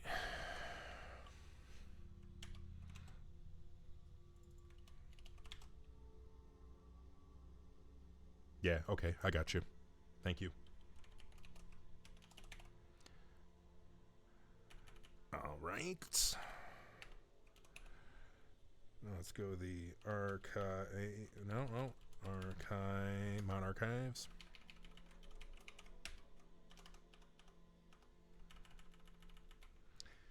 This JSON language server. Awesome. I love that I get red squiggly lines when I do something wrong. No trailing commas. No. I'm like whapping my keyboard too much. And I have like one of those volume wheels on my keyboard. It's making the volume move. You probably can't see it because my mug is in the way, but you know. All right, what are we doing here?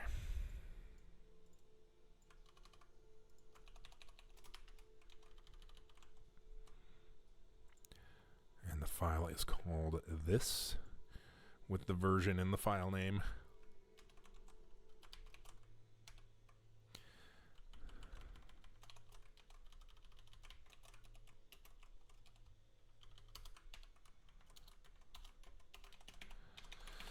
That should be it for that.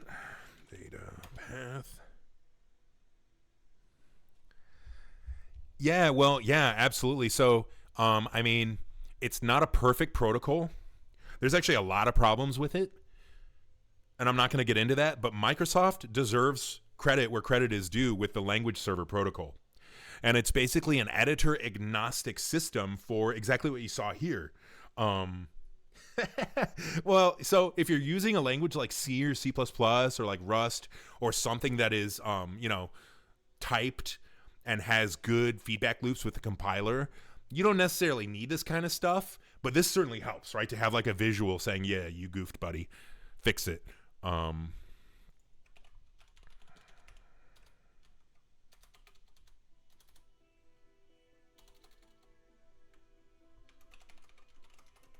And yeah, so credit is due. Action script. Whoa, that's old school. So Microsoft launched language server, and it's included in countless editors now. I got language server support baked into Emacs out of the box. Insert the Stallman emoji. And I'm thankful for it. I use it basically wherever I can. So yeah.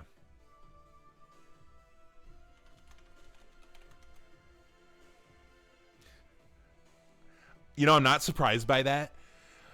From my limited experience in the game industry, I learned that, yeah, ActionScript is like extremely common for UI stuff. I mean, I don't think it's super bad. I think it resembles ECMA script, if I'm not mistaken. I never used ActionScript, but yeah.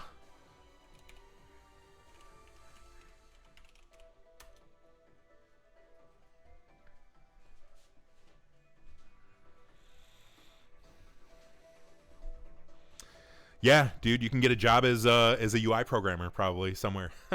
Maybe.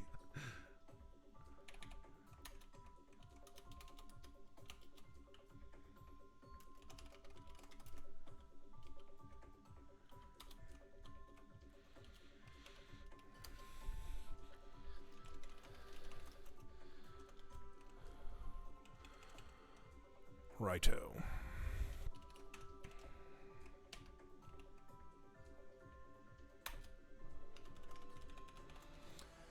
YAML language server, leaving a little bit to be desired here compared to the JSON one. All right, so what do we got? Data path, entry. Oh, we need to actually add it to the mod list.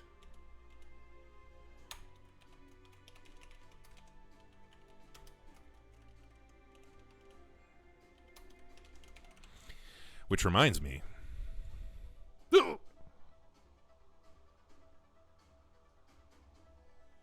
What did I do? Oh no, bro. Let's see. Plugins load order.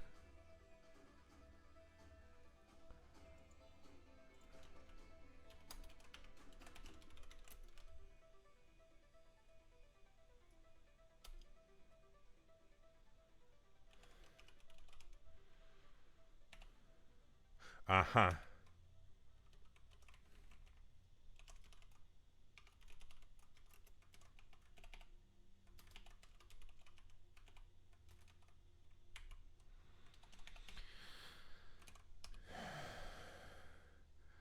Yeah, and I did it wrong too, Sophie. Whoops. So let's and I will add conflicts with for the timescale one though. That's a good call.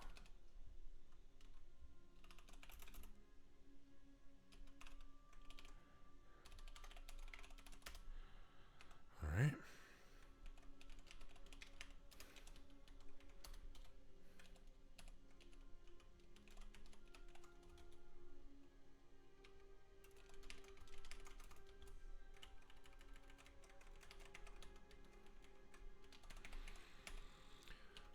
Doing our duty here. Okay. Added it. Data path. Plugin with dependency system sauce in place. We got the UMO stuff for the archive. So we can actually automatically install it, and we're plugging it in to the mod list. Will it blend? We'll find out.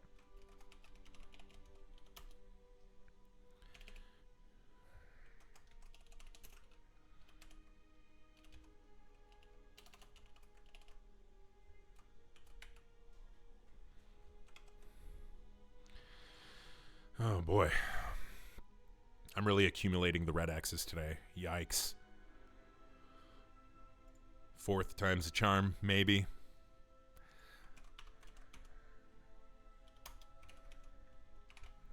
All right. So that's in. Expansion delay, I'm thinking no. Fixing design like that, I think, is beyond the scope of the intent of the mod list. I totally understand people wanting it. Should be easy to add it with a customization. Anything else? Anybody else have any suggestions? Otherwise, we're moving on. I'll check that off, actually. Boom, all right. 50% done here. Look at that. Silt Strider. Oh, yeah. I forgot to add that. Thank you, Sophie. I really appreciate that. Before we move into pause control, let's look at that.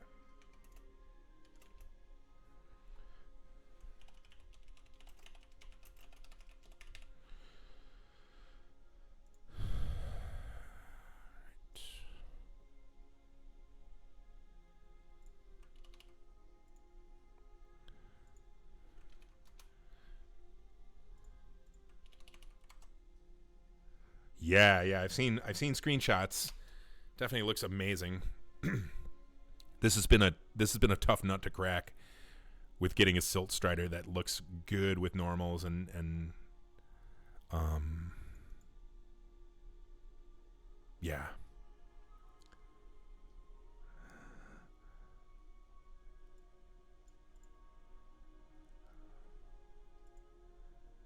.2 version only. Okay, so just this one. Got it.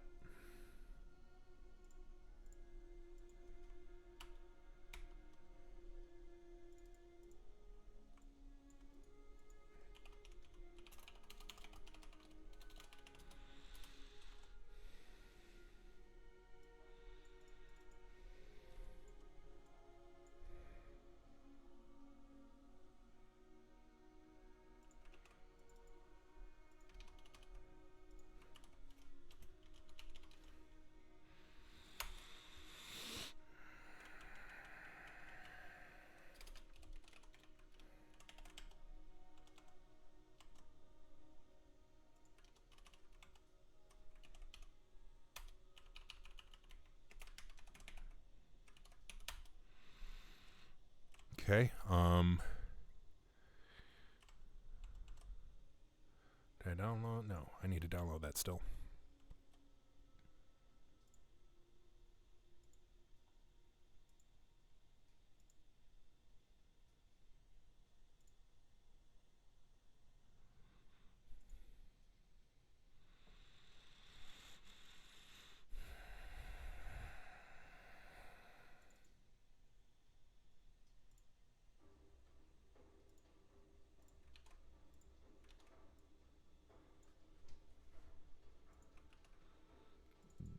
Excuse me.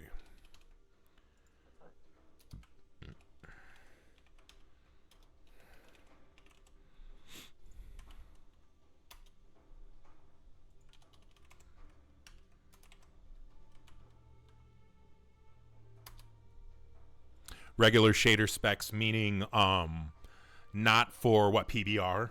I'm curious about that, Sophie. Because it needs like a different approach for PBR, right?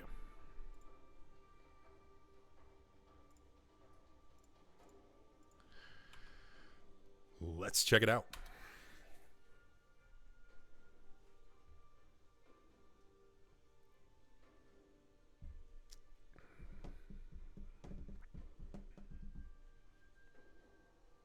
I got you. Okay, cool. Yeah. Sensible. Very sensible. All right.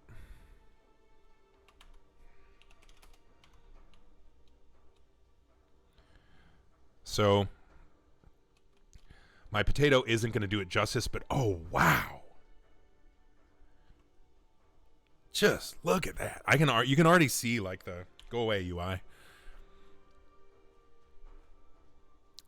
You can see how it responds to the light just from this angle. Wowza. Not really even a hint of jank detected.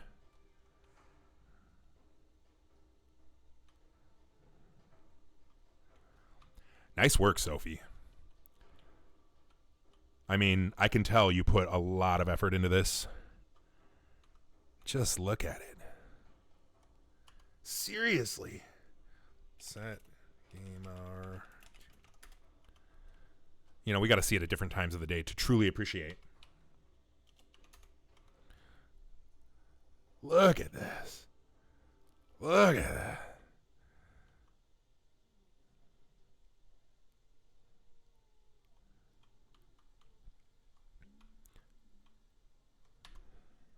Yeah, this is outstanding. Holy smokes.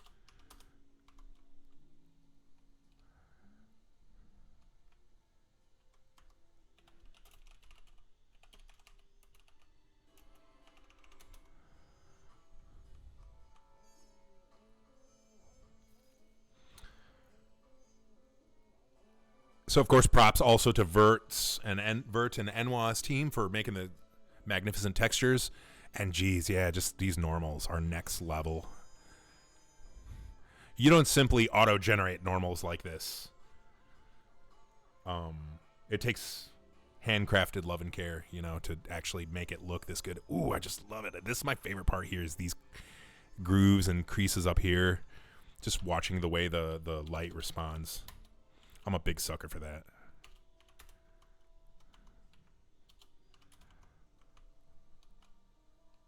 Love it. Love it. Only question I have is, when are we adding it to Total Overhaul?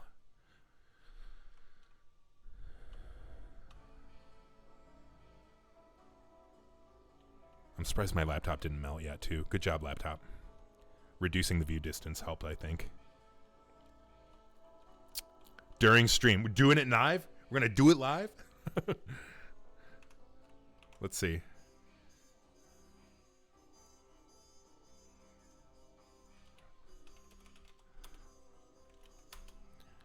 Oh, boom. It's in the database. Nice.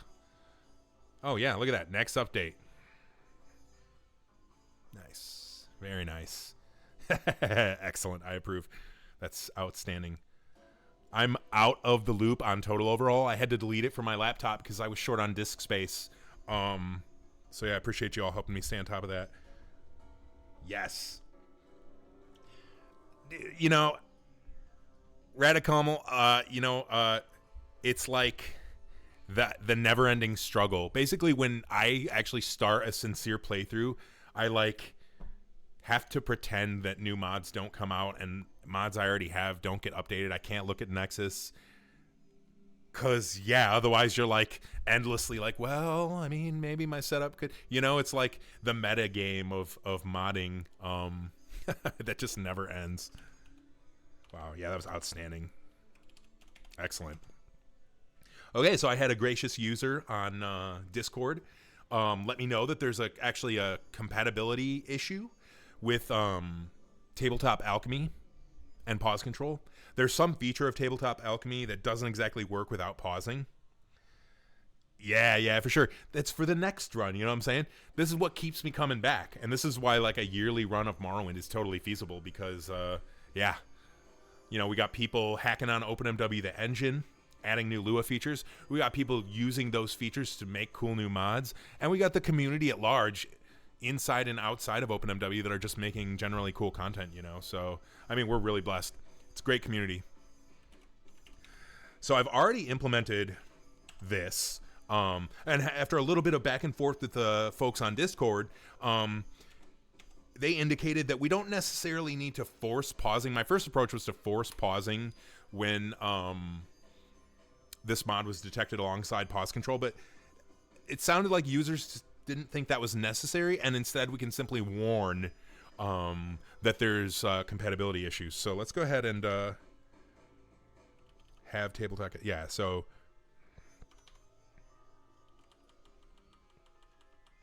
I don't think we need this check anymore, or this warning, because we're not going to force pause anymore. And yeah, so I have this bit of code right here,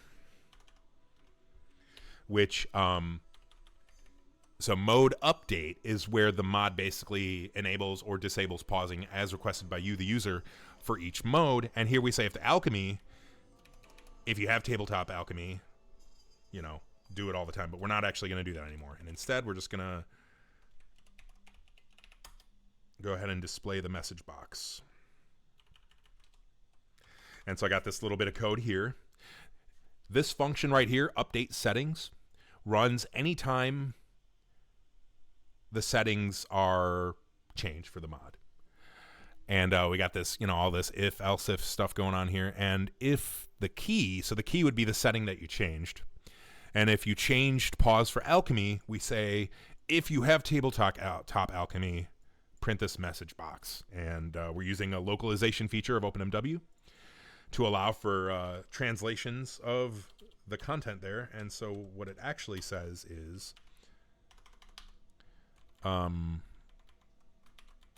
that, which we need to kind of change that wording now. And so I don't have Discord open right now. Let me open that back up.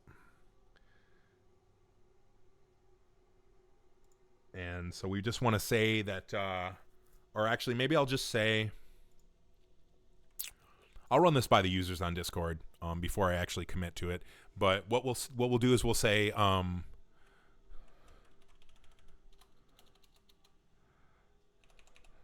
Tabletop Alchemy detected. Please note that some features don't work when pause is disabled for alchemy. Alchemy. Alchemy. Okay. So when the user, when the user enables no pausing for alchemy, this message is gonna pop up. Let's see it work. You'll see what I'm talking about here. I was thinking it was like a game-breaking thing, and so that's why I forced the pause. It doesn't break the mod. Just aspect of the feature doesn't work, so it's fair to warn people.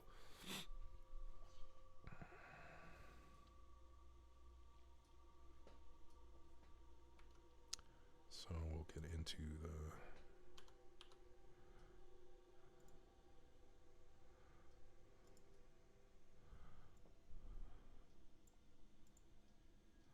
Boom.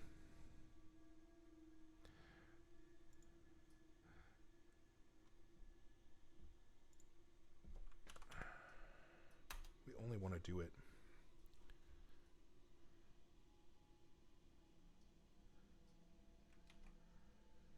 So this code is not exactly right.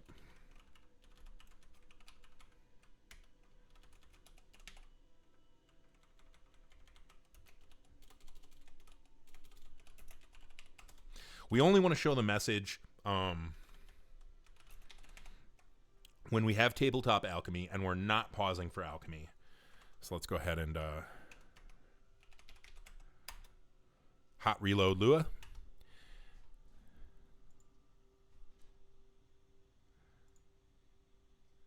Yes, pause. No pause. Yes, pause. No pause. That's better. Cool. All right.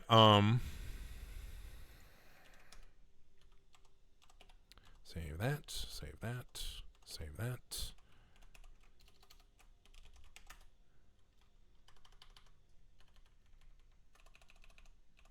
A warning is shown. When pause is the same.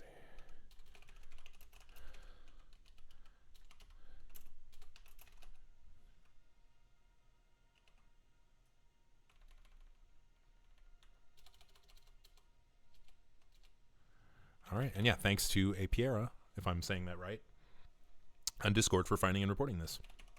Definitely deserve a mention there. Okay, so no need to force pause, just warn. And before I cut a release, I'll discuss with users if this is like the ideal approach. And if it's cool, we'll ship it. All right.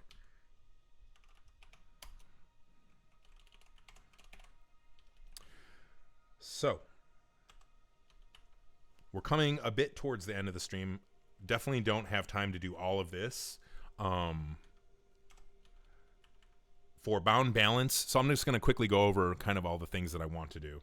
And then we can maybe decide something quick to take a poke at. We'll probably do this configurator thing, actually, because this is actually going to be a really easy thing to do. So for Go Home, one of the things I want to do is add support for the new TR release.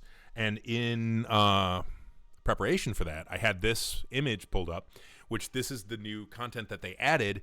And so, you know, what I want to be doing here is, God, there's so many, there's like a lot of, not only just the settlements, but like all these random tents and shacks might have an NPC that would conceivably go inside at nighttime, you know? So, you know, this shack, that farm, plantation, blah, blah, blah. But yeah, so we have these settlements that I'll be adding support for. Narcissus, of course, the big old city. Alval, Marek. We'll want to add support right now. It just Go Home just does nothing for these areas. Somebody on Discord reported an issue with one of the beggars in Old Ebonheart. And so I need to add a quest exception for that. And I was thinking about adding an interface command that somebody could use to disable handling of an NPC from the console. Okay, that's you. Okay, I thought it was you. Yeah. So I have, if you want to, in here, Lowball, I actually have a note here with the link that you gave me on Discord. Thank you so much for finding and reporting that. This is a super easy fix. Basically, the way we do this in Go Home is we have, so we have this is the bucket guy. If you've played Province Cyrodiil, this is the bucket guy. But basically, we say for this NPC during this quest on these stages, don't handle them. And so what happens is Go Home just ignores them. And then if we happen to get after, you know, a certain index, then we resume handling them again. But yeah, so we'll be doing that. That's a very easy fix.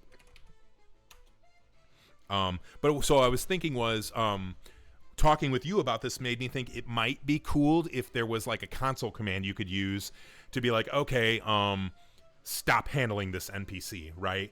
And then that way you could kind of unbork your game before I get a chance to unbork the mod properly. So I probably will add this for convenience sake and just point people to it, you know, so they can do that. Not today, though. So Lord Chop on Discord had a great idea to they have a MWSC Lua mod that adds bound greaves. So like, leggings, and pauldrons. So like the shoulder pieces, which are not available in Vanilla Morrowind. And so actually right now with OpenMW Lua, I can't recreate that. But what I can do, and what I will do, is add an option to say, okay, when you've summoned the gloves, I think I'm going to do the gloves, also give the, cool. That's great feedback. Thank you for that. I will add that. Okay. Out of curiosity, how come you choose to have some NPCs not actually go inside their house and some do? Like some go to the door and disable instead of actually chilling inside. So there's two different ways that Go Home handles NPCs. And I'm going to actually, let's look at the code here and follow along. So when an NPC is seen by the mod for the first time, some code runs, and what we do is we look at the surrounding area and we try to find where their home is. And we do that by looking at their name, and then we look at the destination of doors in that cell. And if we can find a door, and there's a bunch of special cases here, right? Like Ian and Argonian are false matches, craziness. But if we find a door, then when the time is right, they will walk to that door and go inside. If they don't have a door, then they are strictly disabled. So that would be the two different ways that it handles NPCs and when it does either of them. And right here is, we have this door POS. He actually has a house. Okay, that's interesting. I'm going to make a note here.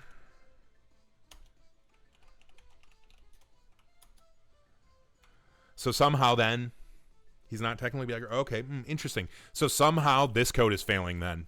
And I have to look into that. And I'm going to make a note.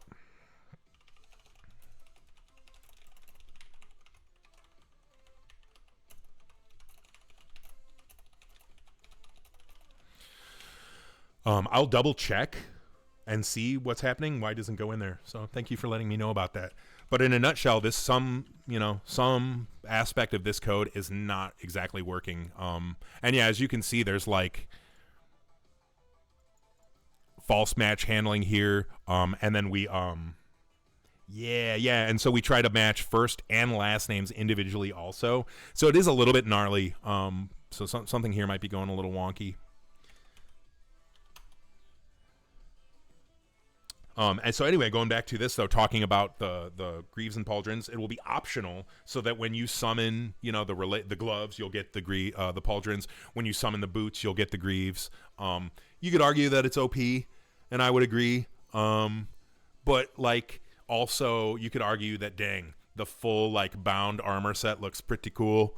And so I want to at least like give OpenMW users the ability to have that. I've added also, on the recommendation of Lord Chop, the new Tamriel Rebuilt armor set, kind of the Cyrodiil-ish Daedric armor, and it's pretty cool.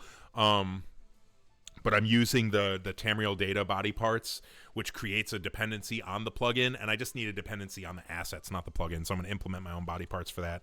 And then there was some discussion of whether or not that needs to be level 6. I have it level 6 now. Some folks were not. Oh, hummingbird at my window. Hey. Wow. Hey. Awesome. Just kind of came to say hi. Maybe it doesn't need to be level 6 per se. Maybe it can be like level 4, level 5. 6 is the max level, the kind of the god tier of bound armor. So I don't know. I'm definitely open to suggestions about that. I might hit up people in the thread on Discord to figure out exactly where we should go with that. All right. So we talked about it on this stream. Sophie and I talked about it on Discord. I'm a little surprised I didn't think of this to begin with. But basically what we can do is we can say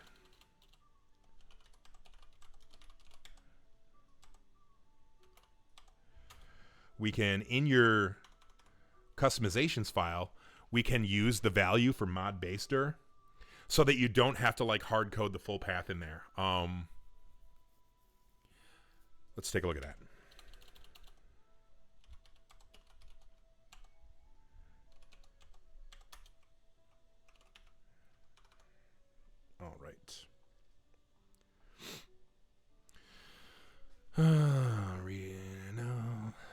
while since I looked at this code.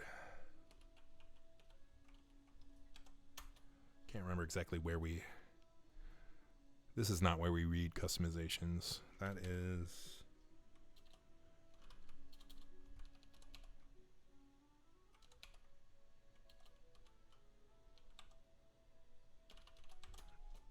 Excuse me.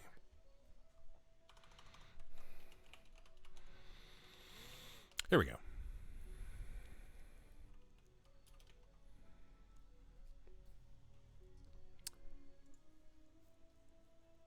Oh, okay, so this is the same. It is actually the same code. Okay, okie dokie. Yeah, because we're just serializing it. An app config is, yeah, okay, I remember. So in this code right here, we basically need to do something like I do for, I have another program I've written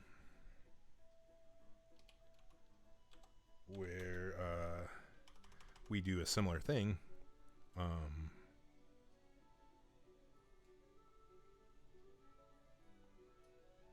I haven't looked at this code in a long time, so I don't even remember how it works. Let's see here. Main render. Here we go. So basically, the programming language that I use to write the configurator is called Golang, and Go has a templating system where I can say something like, where's my configs here?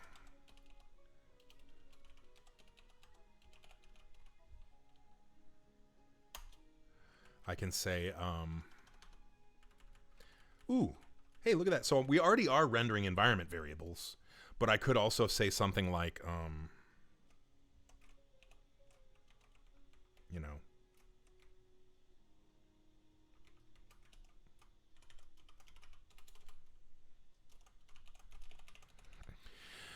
and then this, you know, prefix here is dehard coded. You're defining it in your configurator setup here. And then, yeah, we can ship to the users. We can ship something that looks like this and will work on every computer, no matter what. There will have to be some considerations for like Windows slashes versus Unix slashes. I mean, backslashes versus forward slashes. Probably won't bang this out now before the stream is over with. But in a nutshell, this is what we're going for, right? And so that we can have a repository of customizations that you, the user, can just grab. I want, you know, to add these in, and it'll just work. This won't work out of the box. I don't think. I'm going to write some tests and verify. But yeah, definitely, I completely forgot. But we already are accepting system environment variables. I don't know if Windows environment variables work. That might be something to try, Gonzo. If you feel up to it, I would appreciate that. I'm just mildly curious. It's like a Go built-in function for processing environment variables, so I would hope that it works. But also Go Windows support is like notoriously kind of ho-hum, so also wouldn't surprise me if it didn't work. And then another thing that is definitely going to require a lot more thought is, we've discussed this internally as a team, I have it written here, alternative to only tools. Okay, cool. Yeah, we'll discuss it a little bit more off stream for sure. And same with this.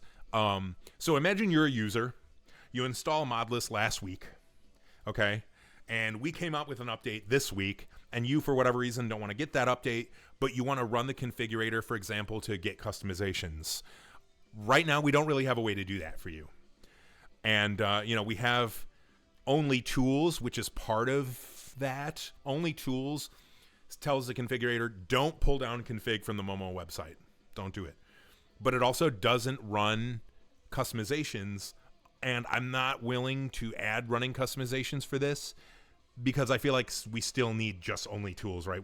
What we need is a second thing that's only tools plus customizations, basically. I just don't know what to call it yet. I'm really not sure. So yeah, we got to do that. And then yeah, quality settings. There was some other MOMW feature that I can't remember now. We talked about it earlier and I can't remember. And then abandoned flat containers. My personal mod I made for myself. There's a only tools plus. That's not a bad name, honestly. It's short, and we could give it like a big minus big O short option. I don't know. Let's carry that conversation off stream. One of the cabinets has a name typo, and I was thinking about some kind of like a ignore list for so the one of the features of abandoned flat containers is like an auto sorter for items and stuff. But like it would be nice to have a user configurable like don't sort these items, you know, like potions and things I want to keep on my person. And so I've had the idea for like an ignore chest. You put items in this chest to get them ignored, and then there's like a cube to reset that. I definitely would like to do that on stream because I like working on stuff on the stream. But yeah, we're out of time for today, folks. So, well, 61% ain't bad. 8 out of 13, not bad. And we had a couple of very fun extra diversions here. Thank you again, Sophie, for working on the Silt Strider. Thank you, Detail Devil, for working on this radical-looking needs mod. And yeah, like just surviving Morrowind, I think has to happen one way or another. But we're going to end it at that for today. I thank you all so much for joining the stream. Have a lovely day. Happy modding, and we'll see you on the next one. All right. See ya.